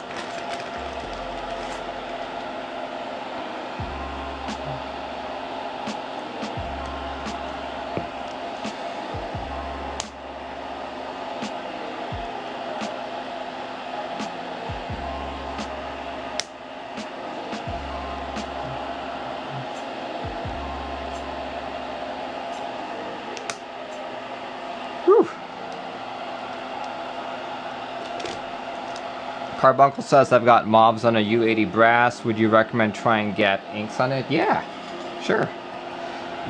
GAT inks are very nice. In fact, the board that I had up front here earlier was GAT inks and they sounded really good. I feel GAT inks sound better than alpacas.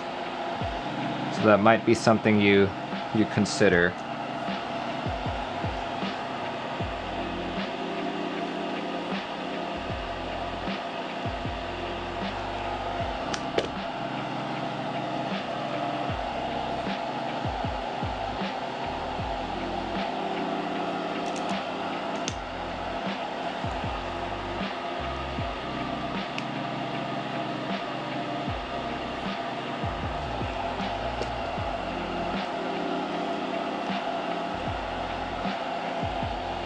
Okay. Okay. Here we go.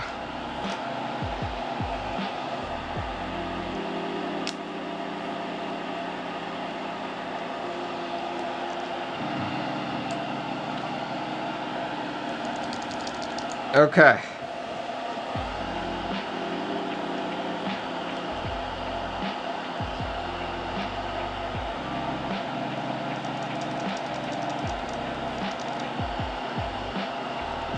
Here, let me do the rest of these switches really quick. Koiki says alpaca so scratchy stock. Really? They are one of the smoothest switches stock, man.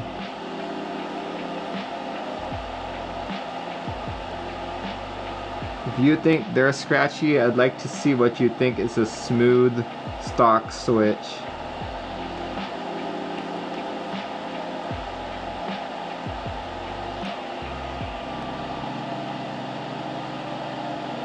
Yeah, Koikis, what is a smooth stock switch to you? Since you're saying alpacas are scratchy stock, what's an example of a switch that's smooth stock?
Koiki says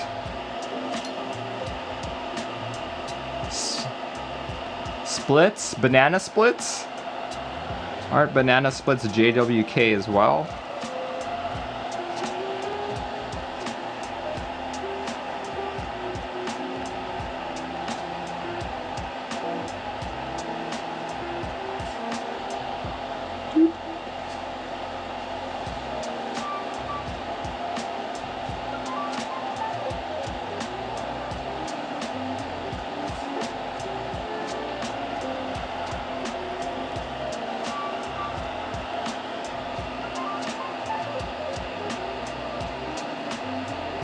See, Operation Waffle says, care to give a little soldering advice to a noob mech?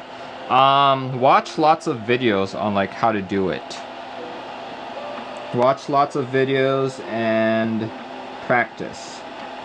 Practice on something cheap.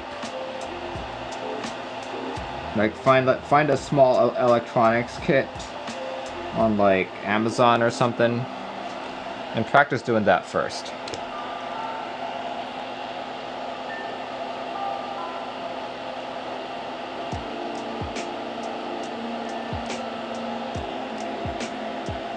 Practice on a key call. That is not cheap.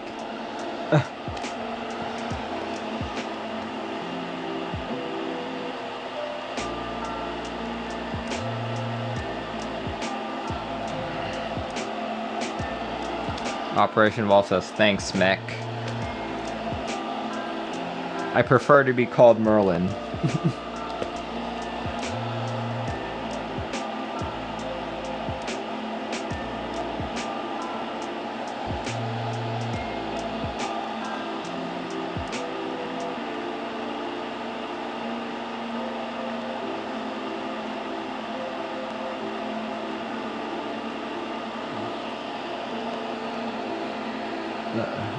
It's okay.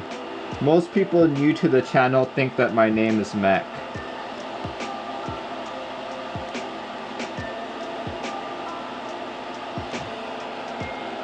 Like, it makes sense. Like, you know, there's Dixie Mech, right? And his name really is Dixie. So it's like the first part of a two-part name.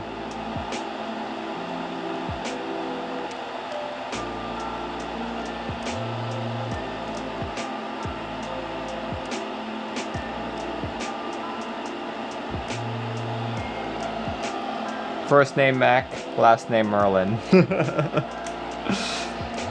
First name Novel, last name Keys.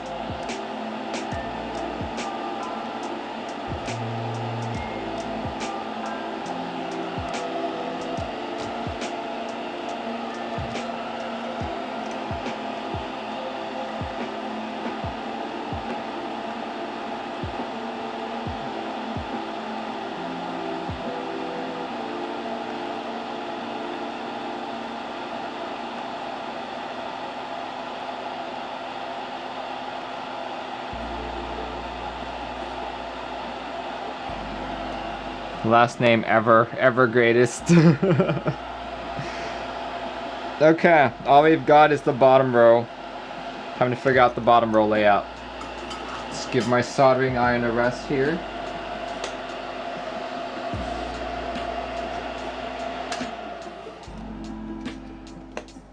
There we go. Let's give that bottom row.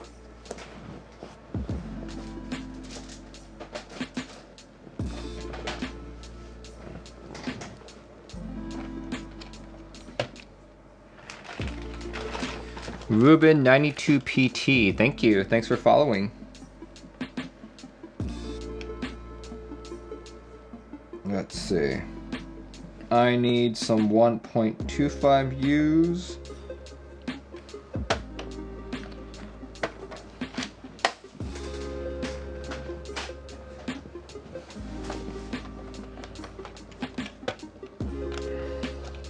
There we go.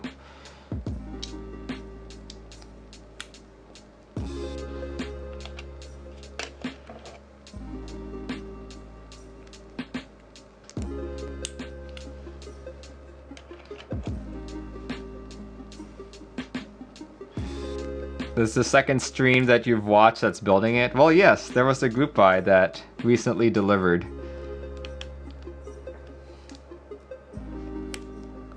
So yeah, this build was originally scheduled all the way in August.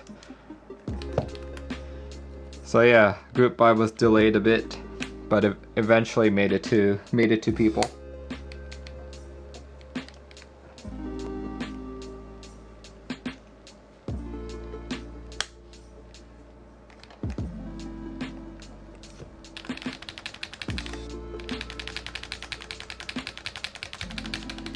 Sounding pretty good so far. Carbon fiber plate with plate foam. What was my first build? My first build was a... Actually, do I have it? I don't have the build itself anymore, but I do have the case that I built it with. I actually recently just took it apart. So here we go. This is the case that I built it with. This is a stainless steel weight in an aluminum 60% case. Who executed the keyboard command? Ruben. So the keyboard was a KBD75. I just moved it out of the way so that I could have room.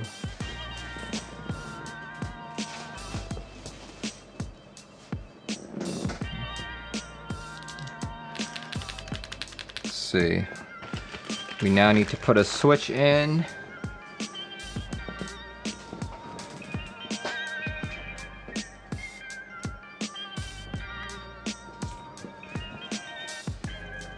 Custom weight? No, it was not a custom weight.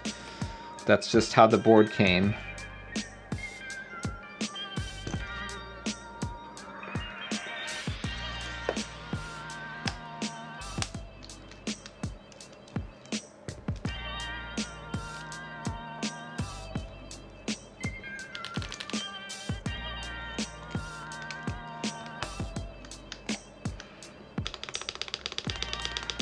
Oh, that sounds so good. Oh yeah.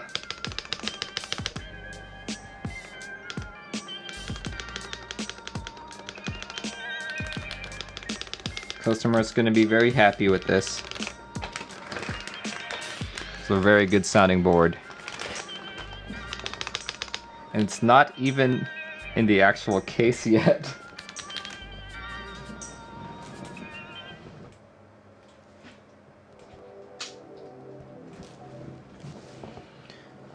Board sounds so good. Alex Sotos, you're here! Oh my gosh, dude! Thanks for joining in.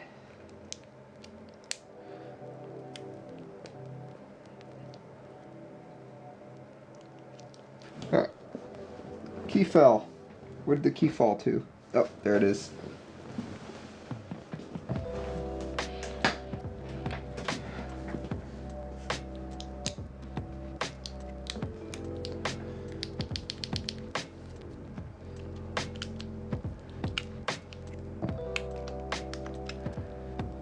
Okay.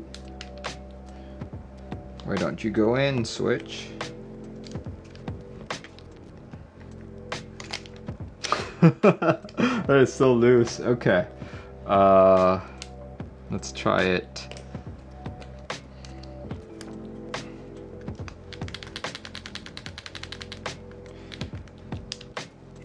Wait. Alex Sotos has a poutine recipe? I am curious myself. I like poutine. Bueno Build says Mac Merlin, hello. Hello to you too.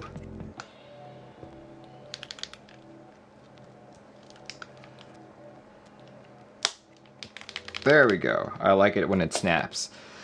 It's so loose fitting. Okay. Let's try again. You don't have one?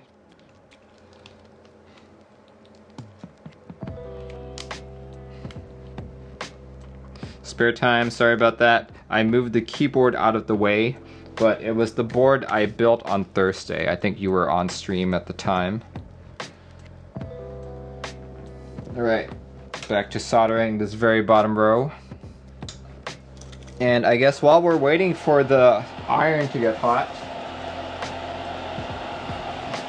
this is the board I built on Thursday. KBD 75 with Gateron black inks and EPBT ABS.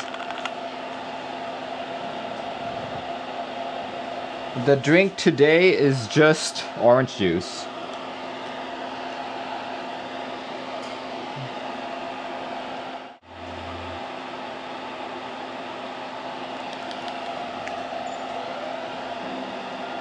Well, it's not just the PCB, it's how they flashed it. Like, all new KBD 75 V2s that you buy from KBD fans, you can't control the underglow through VIA. You need to clear the EEPROM, and then you need to reflash it. Which defeats the purpose of flashing it with VIA, so your customers will have an easy time.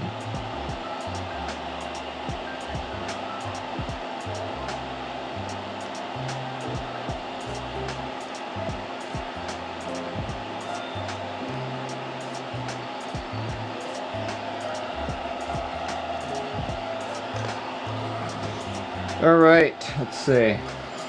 How did I do with my soldering here? Does anything look wonky? Yeah, something looks wonky.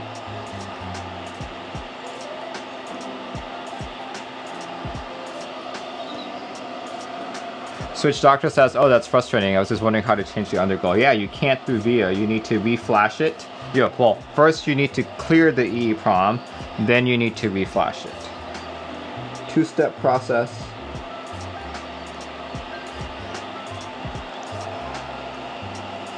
Like, in their effort to make it easier for customers, they further complicated the process.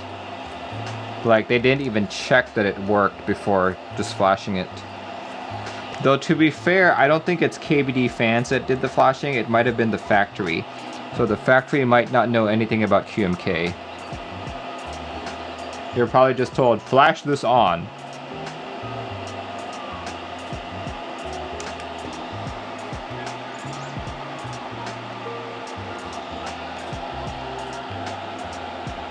All right, looks good. My soldering is good. Let's test that the board works.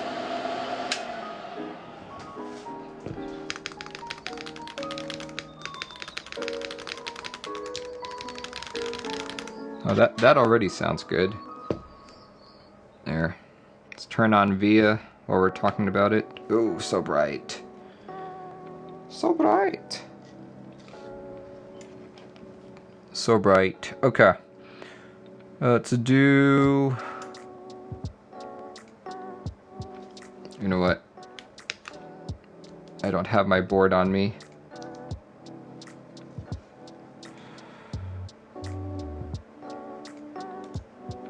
There we go. Graystudio Space 65 detected just fine. Perfect. Let's do the key tester.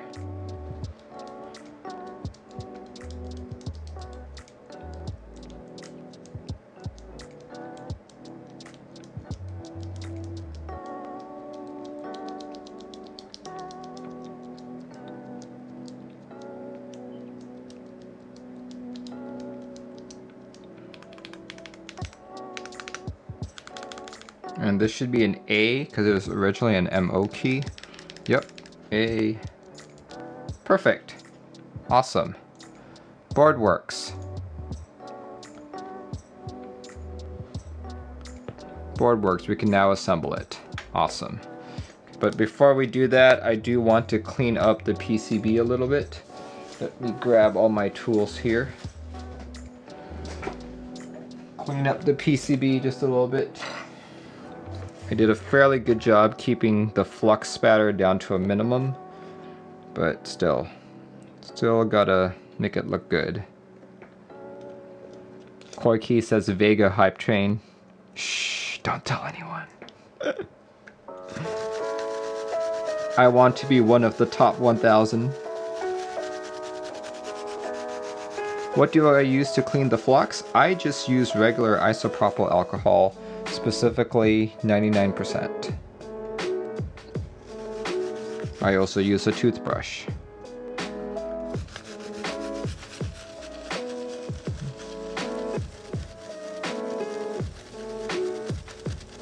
And I basically just scrub it as if I was brushing my teeth. Well, you can just brush that on there. Yep, absolutely.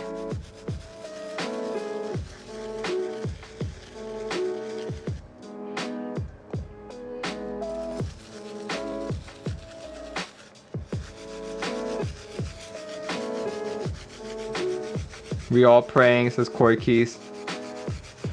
Kimchi Jody Boy says, doesn't isopropyl just spread the flux around rather than clean it up? That is correct. So usually after I do this, I take Q-tips and I rub it off even more.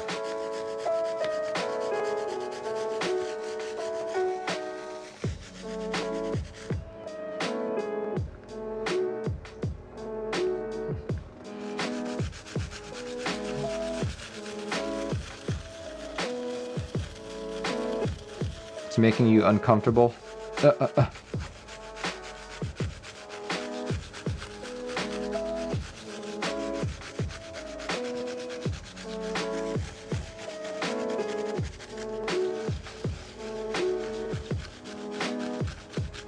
You swap to no clean solder.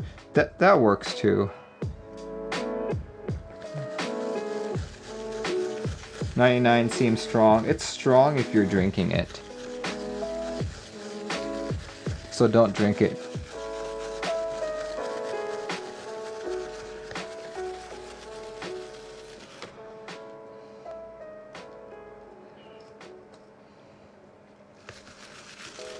Like what? I think regular whiskey is just like 35%.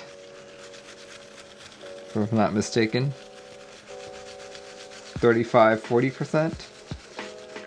See, MechClick says cleaning it. I am cleaning the excess flux from the PCB. When you're soldering, especially if you solder at a temp that's really high, the flux within your solder, if you do have a solder with flux in it, will explode and scatter around the PCB or build up around each of your switch legs. So, you know, that's just normal. That happens. But over time, flux has a tendency to corrode. So imagine having corrosion on each of your switch legs, right? So you want to take a toothbrush and isopropyl alcohol and clean all of it off as much as you can. But as Kimchi Jody Boy said, what I'm doing right now is taking all of the really hard bits, the really large bits here, and spreading it around the PCB. So after you do this, you then want to take Q-tips and clean it.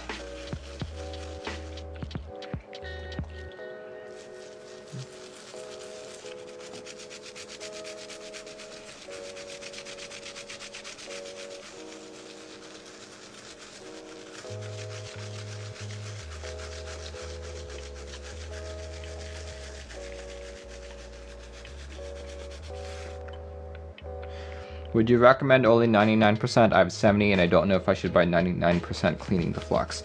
70 is more than sufficient. I'm just paranoid. So I try to go for something higher than 70, such as 99.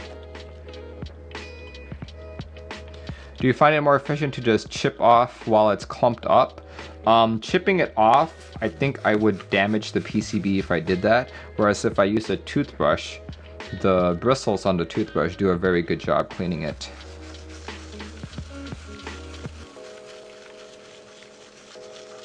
Like, I believe the alcohol itself softens the flux to the point that the bristles on the toothbrush can actually clean it off.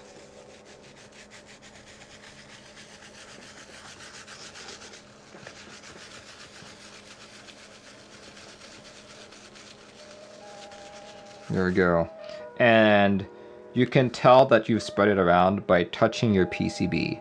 If it feels sticky, there's flux there. So right now I'm not really feeling too many sticky spots because I did take care with lowering all of my temperature. Epsilon says, what about microfiber cloth after toothbrush rather than Q-tip? That works too. I just find that Q-tips can get into these rows here. It's a lot easier than using like a microfiber cloth. Here, let me grab my Q-tips. So here we go. See?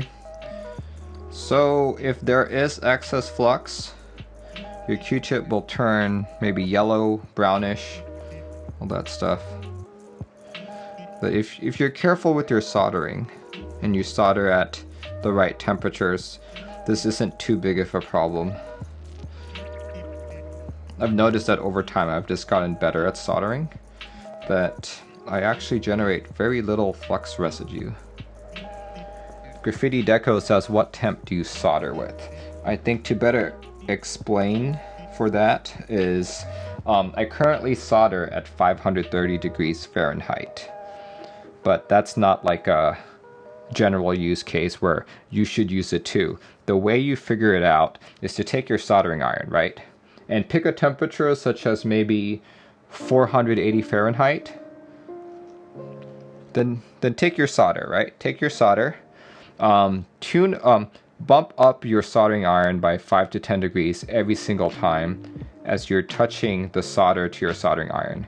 And the instant, or the point where the solder instantly melts, that's the temperature you should be soldering at. So in my case, with my equipment in my environment, mine was at 530.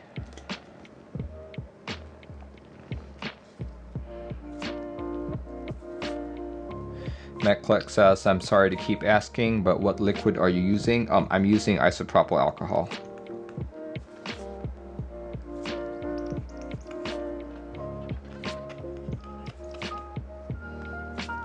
Yeah, so you may be wondering, but Merlin, I'm like soldering at 640. Like, why is yours so low? Well, here's the thing. Mine's old equipment. Mine's from like 10 years ago. But also, if you actually look at the Kester soldering manual, and it gives you all of the optimum temps. The optimum temp for this, for my 6337, is actually 340 Fahrenheit. Right? 340 Fahrenheit. So, because, you know, equipment is not perfect, you will suffer heat loss. That's why mine's at 530 instead of at the 340. For people soldering at over 600, you know, maybe that's just how your equipment works, but I would encourage you to test it. You know, test it to see if you really need 640 or whatever it is. Everyone's equipment, everyone's environment will be different.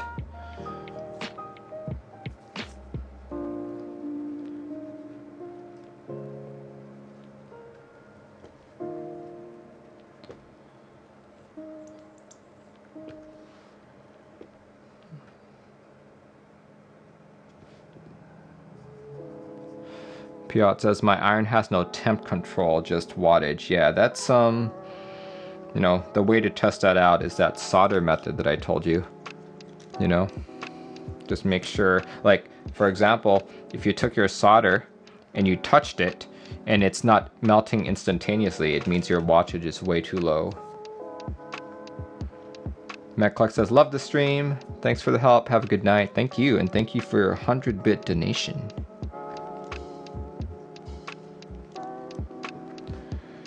All right. I think we're good. I think we are good. Let's move that here.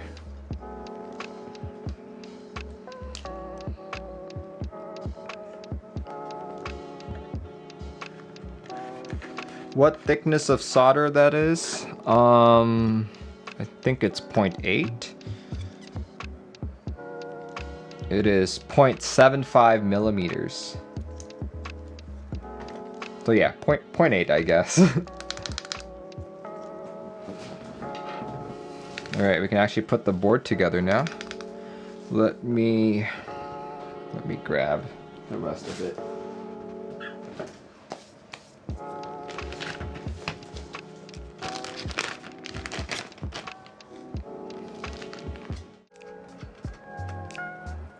Is that gasket mount? No, it is not. This is top mount.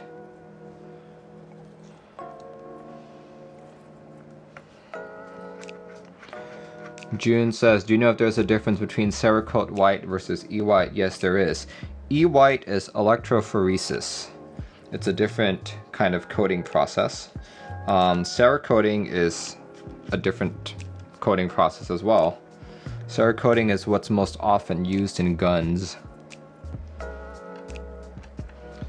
More often than not, it will look like paint. And E-white kind of looks like paint as well, which is why I think you may be thinking they are the same. But no, they are different. I believe Cerakote is going to be sturdier than electrophoresis. I could be wrong. But I've seen people take like Cerakote, right? And like scratched it with a knife and it looked absolutely fine. Koiki says, no O-rings? There were no O-rings provided.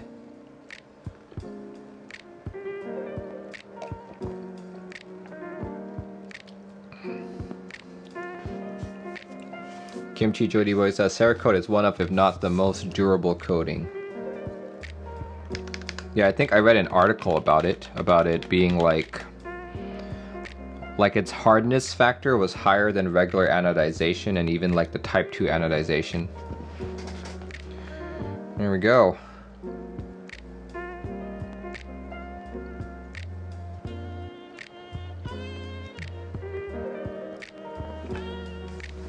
Okay, where is the bottom half of the case?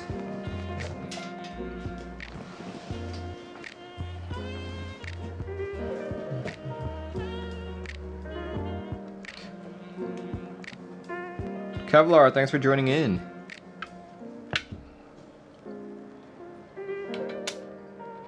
Okay. That goes there. Okay. This guy seems to go in like that. Okay. And we have this super thin mat here. Honestly, don't think that's gonna make much of a difference, but customer, if you're still on, I see you have a battery slot here.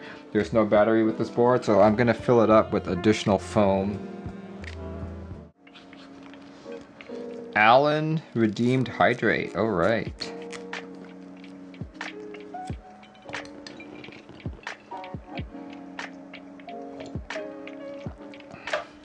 For foam matting, have you used Dynamat? I used Dynamat in my car, actually. Made a huge difference. But in terms of keyboard stuff, it's not going to make that big of a difference. Just use your regular drawer liner, toolbox liner, all that stuff.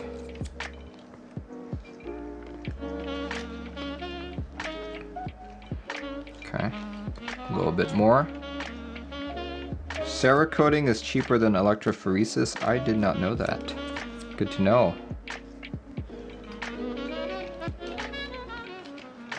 There we go. Almost.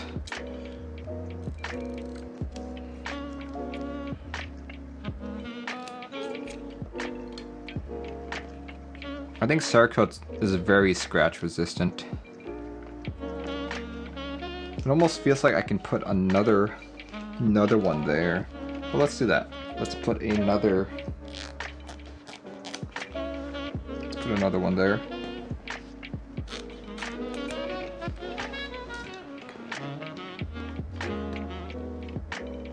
You use foam for arts and craft, works great. Awesome.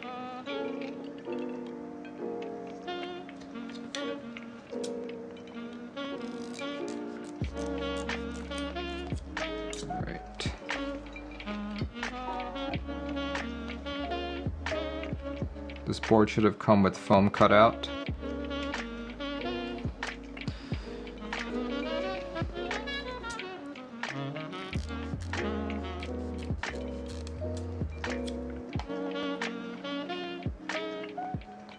There we go. And now let's put that on.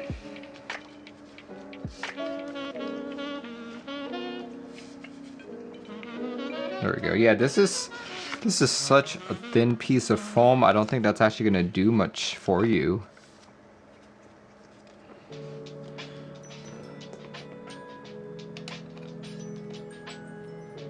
Okay, we'll have that.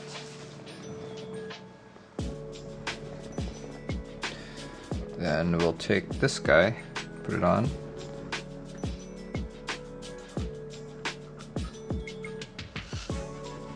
Does that part come off? Nope, it does not.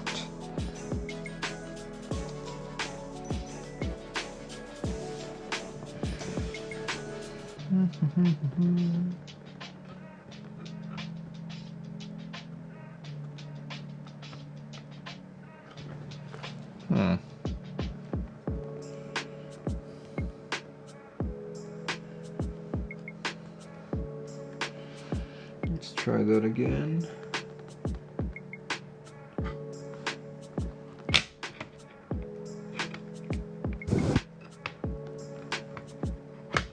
There we go. There we go. But now that plastic piece isn't letting me... What the heck? Come on, plastic piece.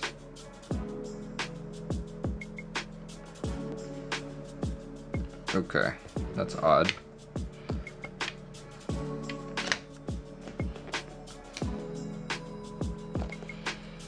What the heck?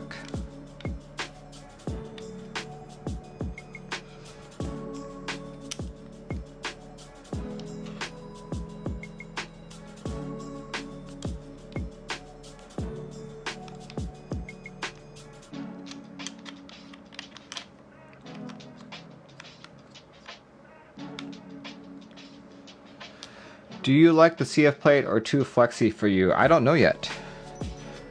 Gonna have to wait till the board's built.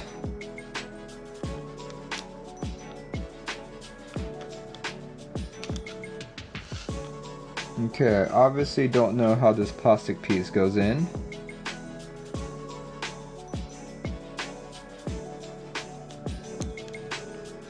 Okay, so the groove is right there. The groove should go on that. But that's not the way it goes.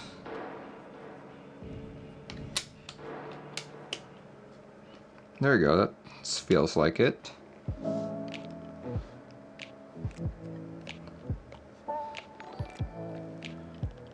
Hope that fits this time around.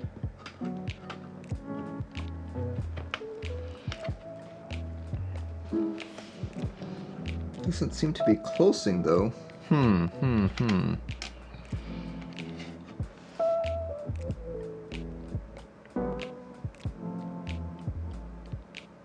You know what? I think I know what's going on. I know what's going on. I need to actually... The plate needs to come off. This thing's held in place by the LEDs from the looks of it. Diffuser is a tight fit, yeah. I'll take off the plate first. That's what needs to be done.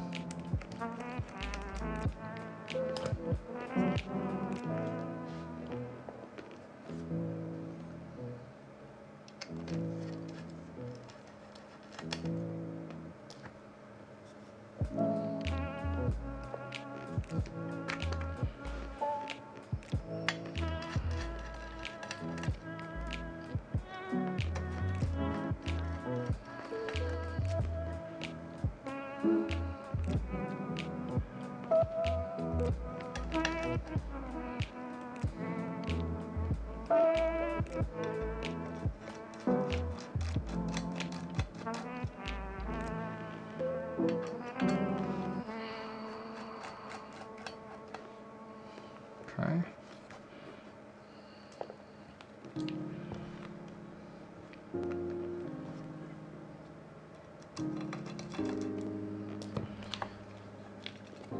Come on. Come out, come out. Oh, one more screw. Did I have it right? Really? Why didn't you say that earlier? Here, let's just check it out. Does it actually go over it?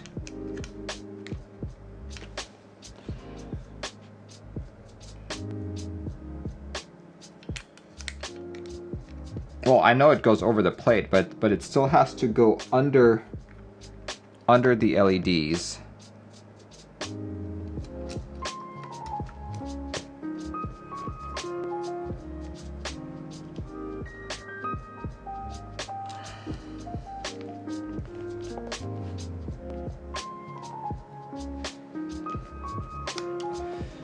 Okay.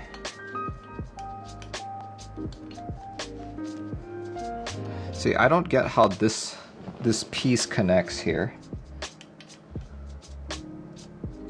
It obviously doesn't fit in like that. It'd be like this. Oh, there we go. There we go. There we go. Okay. I get it. I get it now.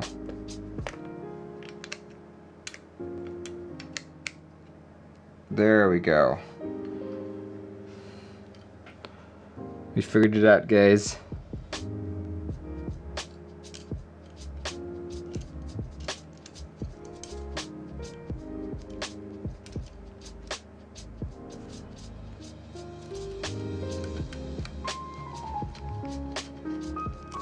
Sticks out a bit too much, you think? Yeah, it's got that grooved edge right there.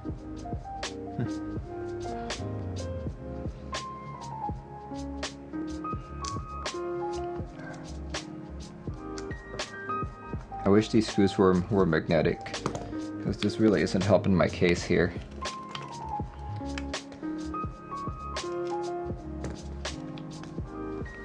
Come on, come out, screw.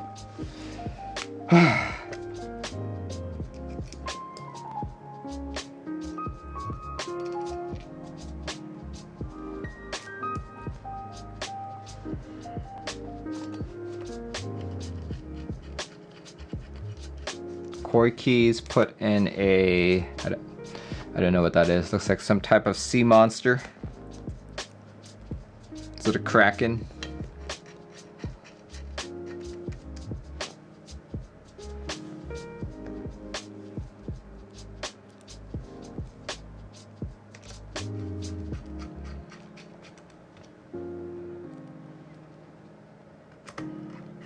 It's a squid.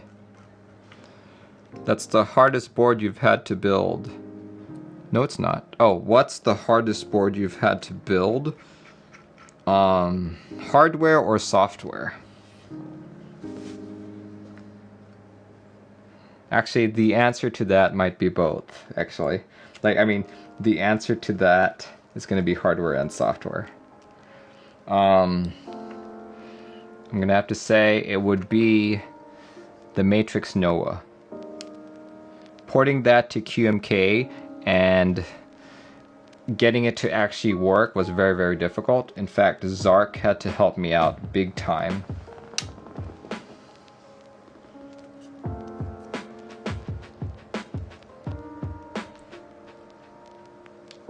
In terms of the actual hardware portion, it wasn't as bad as the software, but I had to think a lot on how it came through, just because that USB positioning was a bit weird. Was it worth it in the end? Well, it wasn't my board, it was Olivia's board.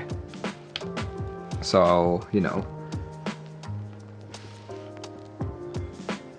I did have some motivation to try and get it to work. I did have to keep the board in my possession for a good couple more days. This thing came off. Man. Did she get her Noah back? Yes, she did. She did.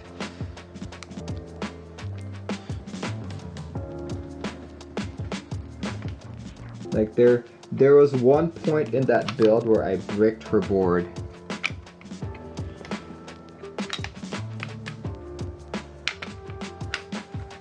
Ugh, why is this piece even here? You remember that disaster of a build?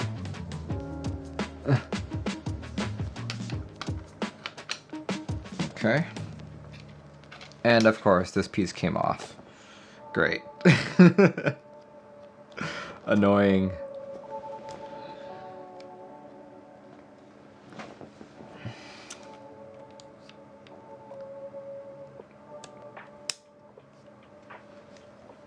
Nate says, still doesn't have a tracking for your Cybervoyager. I'm sorry. I hear it's been quite the ordeal.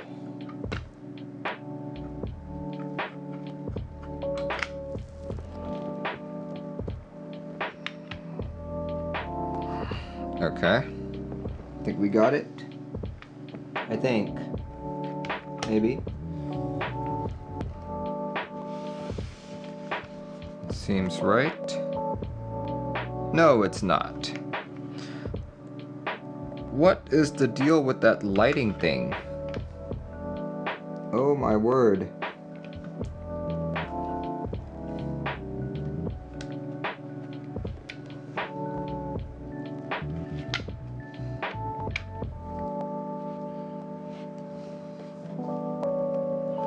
Okay, this guy.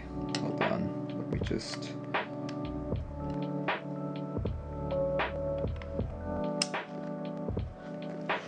There we go. There we go. There we go. I got it.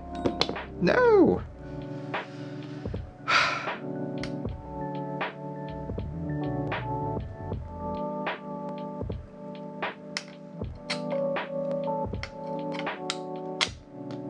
Okay, stay in place. Stay in place.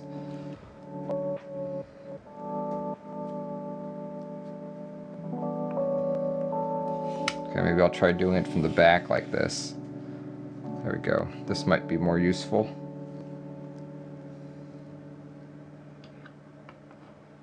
Oh yeah, it's actually easier. Oh, there we go. That's the trick. I just do it from the back so you can line it up easier. Perfect. There we go. Okay.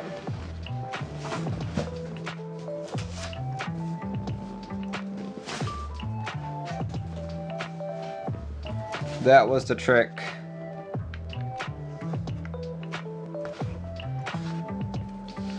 How much did I pay for this? People paid me for this. Actually, this is a customer's build.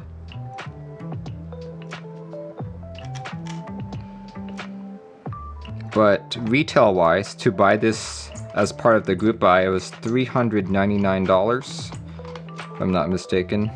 Actually, let's go look. I think I showed it earlier.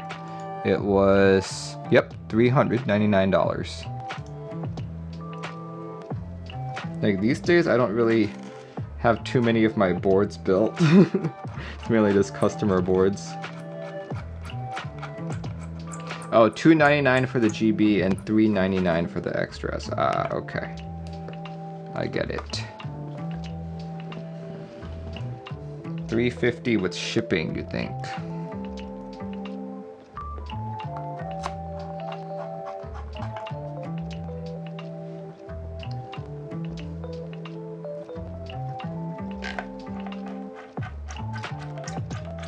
$299 for a board like this? Yeah, I agree.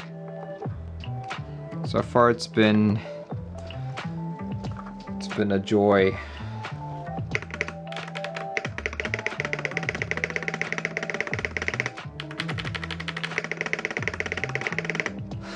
So far so good. So far so good. All right, let's go put those feet on.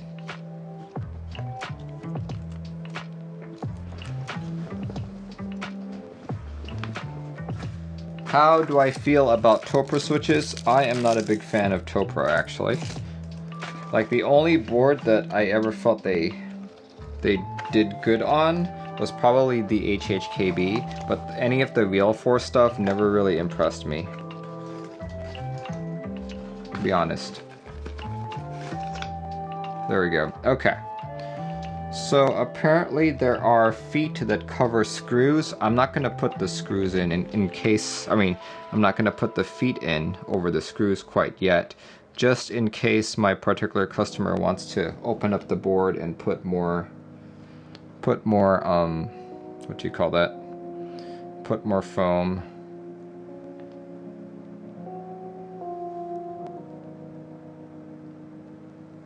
But we will put it here. At least the bottom feet.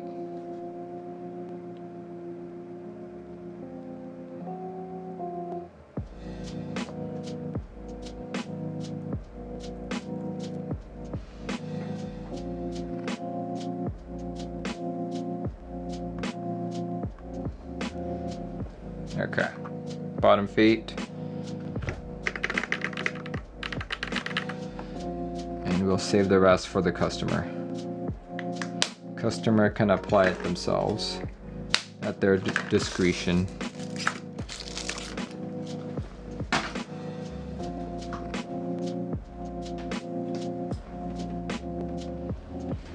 Alright, I'm gonna put keycaps on here.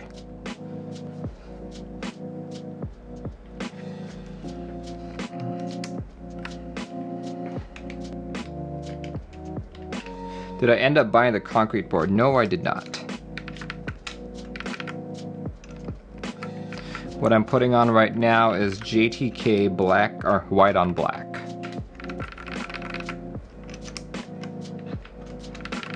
Video is lagging. Uh-oh. Say my bit rate is still at 5,000, so should be fine.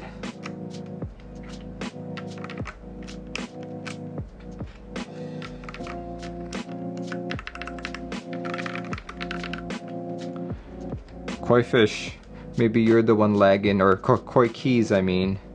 Sound is behind for you. Uh-oh. It's audio delay, not lag.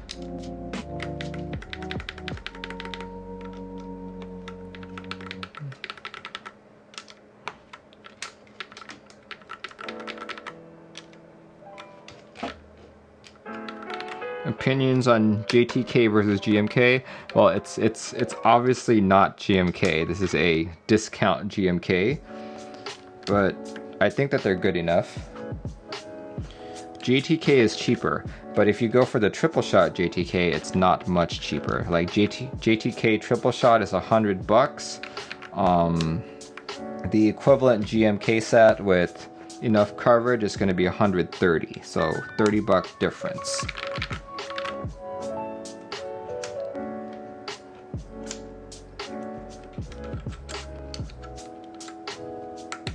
Is JTK ABS? Yes, it is. It is double shot ABS. And in some sets, triple shot ABS.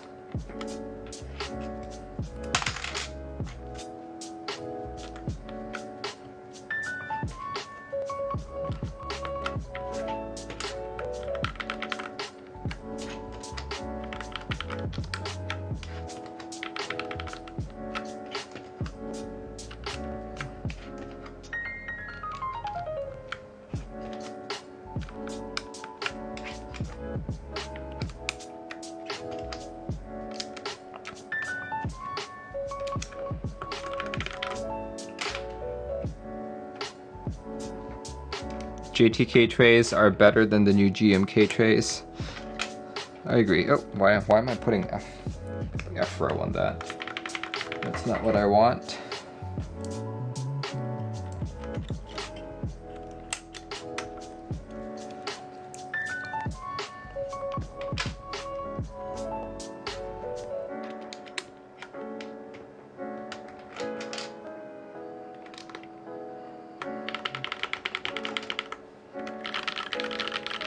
Oh, that tactility. Oh man.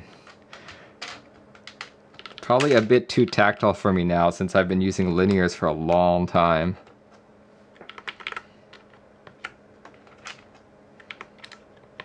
Like, it feels good up to a point to me.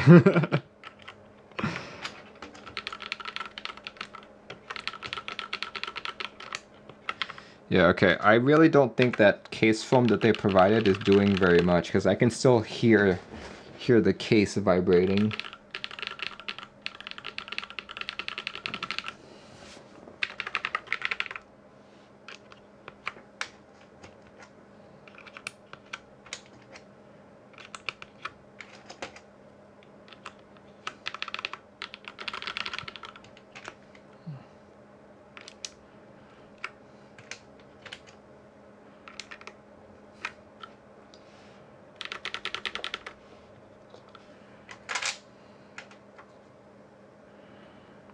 How about that foam between the plate and the PCB? It definitely helps. Like, I think it made the board feel a little stiffer.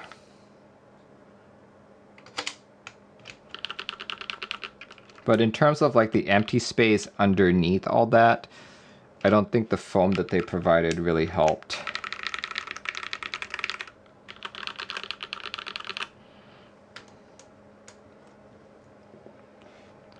Do I think it would sound better without? Huh, beats me.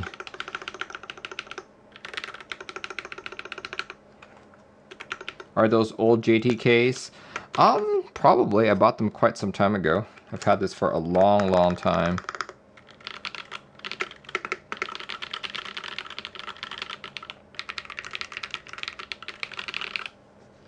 Okay, I think that's all I can do for this one.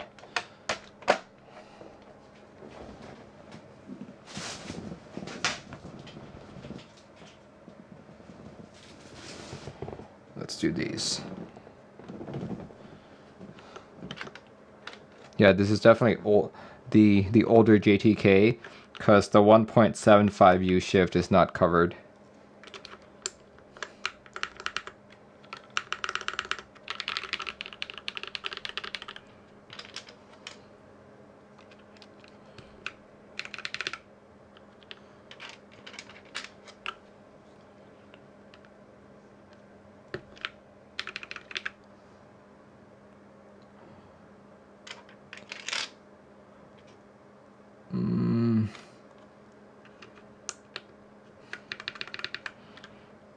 Where is the end key?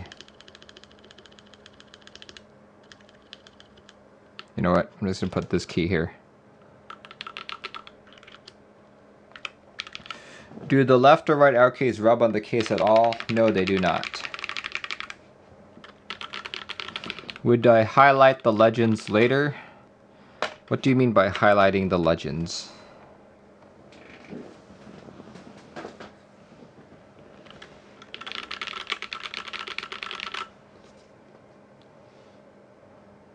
Look at that. Below the 0 in the tray, was it? Nope. Wrong profile.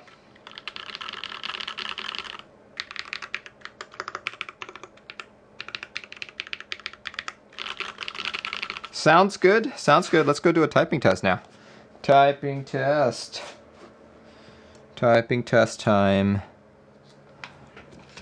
Oh man. I think like the black with the gold accent makes this board look so good. That looks really good. Yeah. Okay, let's try and do this. Let's do a typing test. Typing test. Where is it? Where's my typing test scene?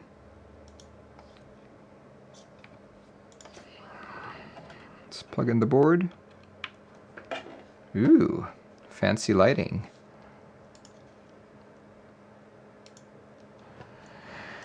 Here we go. Let's do a dark theme. There we go. That looks good. That looks very good. Let's get that out of the way.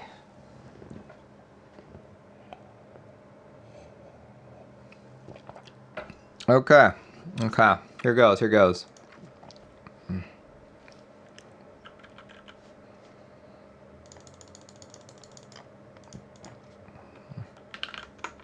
Oh wait, let me actually adjust my mic better. But then I can't see here. Let's do this.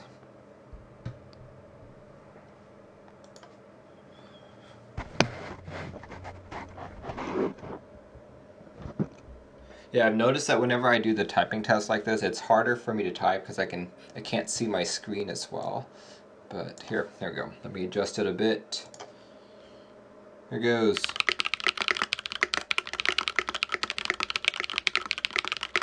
Oh, holy pandas, they hurt. I'm in a linear typer now that it actually hurts when I'm typing fast. Okay, I'm gonna have to slow down a bit. Let's see, I'm gonna try and hit maybe just like 100. That should be slow enough so that it doesn't hurt.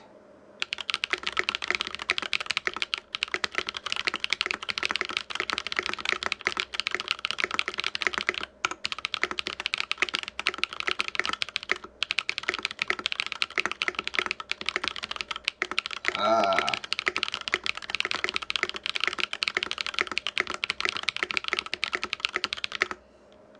125, 87% accuracy. Not quite.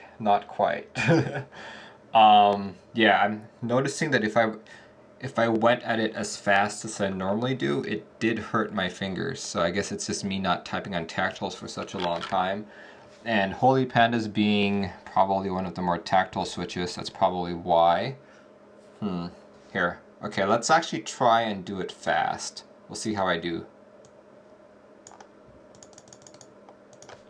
There you go. This is me trying to type fast.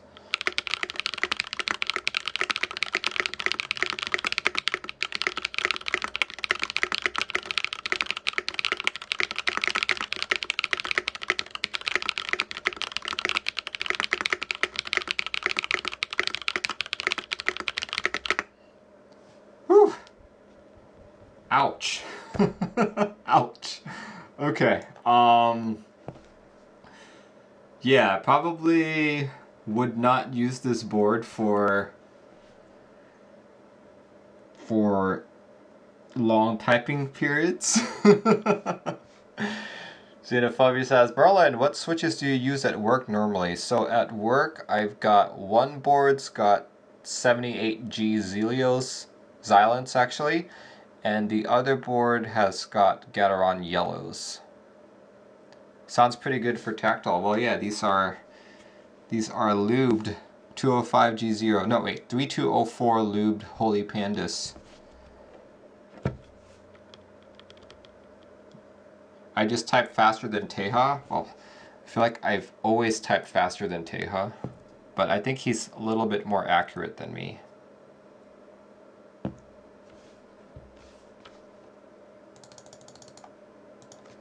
Here, let's try for accuracy now.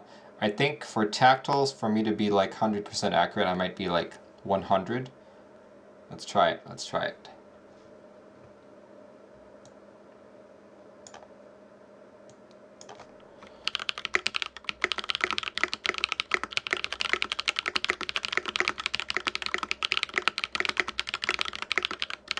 Well, there goes my accuracy.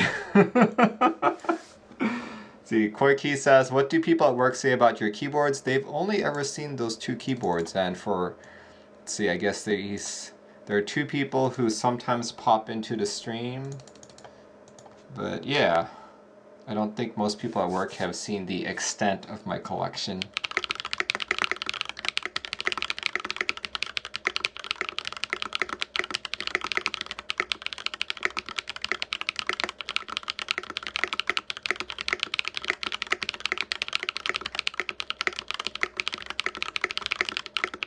No!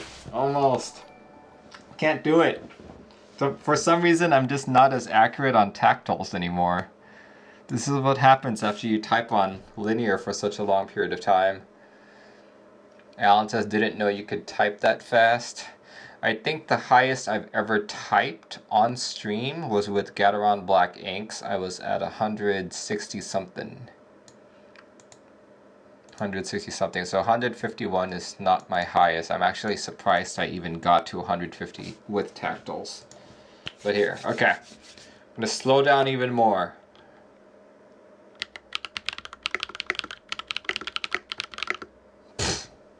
Wait a second.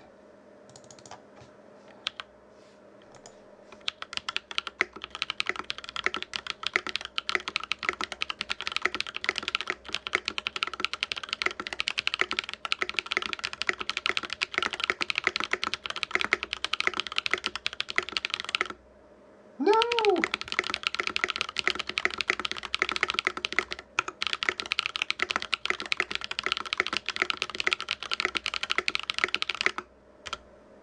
$113. Okay, yeah. 113. Sabi Sab says 60. 160. Yes, 160. Let's try again. 100%. Let's see, I'm going to drop it down to 100 words per minute. That should probably give me the 100% accuracy that I need.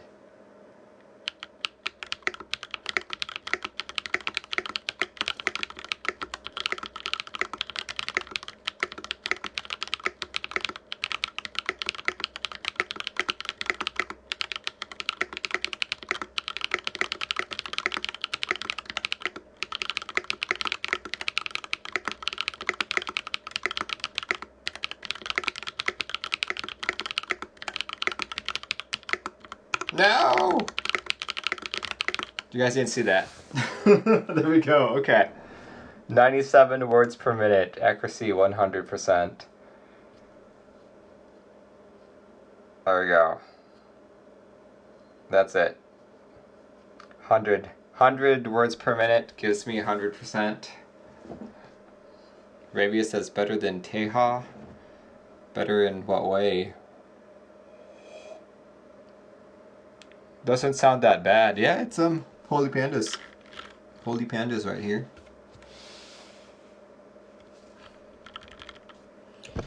Alright, let's see, it's 5:30. Ooh, this is probably one of my longer streams. Every time I build a board that's got like plate foam, you know, that's what makes the build last longer. You inspire to type like me? Well, keep in mind, even though I can type at 160, my real typing speed, like when I'm working, is probably around only 80. Can the lights only be changed in VIA? Not just in VIA, you can also use the QMK RGB key codes.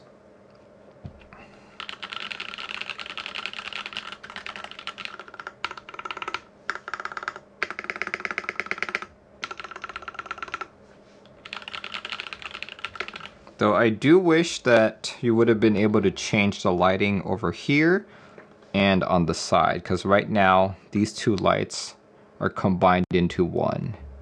So when you adjust it in VIA, or if you do it in QMK, it's gonna just adjust them at the same time. But I'm pretty sure you could probably code something up just to change it. I actually thought that these were indicator LEDs, but that was wrong. I was wrong. Domkex says, sorry for this quick but really off-topic question. How do you determine if a board is VIA compatible? I mean XD60, which is not in VIA. XD60 should be VIA compatible, just that someone hasn't tried to do it. If you want, I can probably look into it this coming Tuesday during my porting streams. But the way to tell is, number one, it needs to have QMK support. Number two, it needs to have a microcontroller that has EEPROM. That's probably like the most important. And number three, yeah, I think those are like the main 2 points. Xenophobia says XT60 has a VIA key map already. It's probably not merged to VIA. Oh, there we go. Let's just wait another month. Kanir says, would you just use QMK config to bind the RGB keys on a layer? You can do the same in VIA. You don't even need to use QMK configurator. Yeah, you know, in here, let's see if I can show you guys really quick before we end the stream. Let's plug in the board again.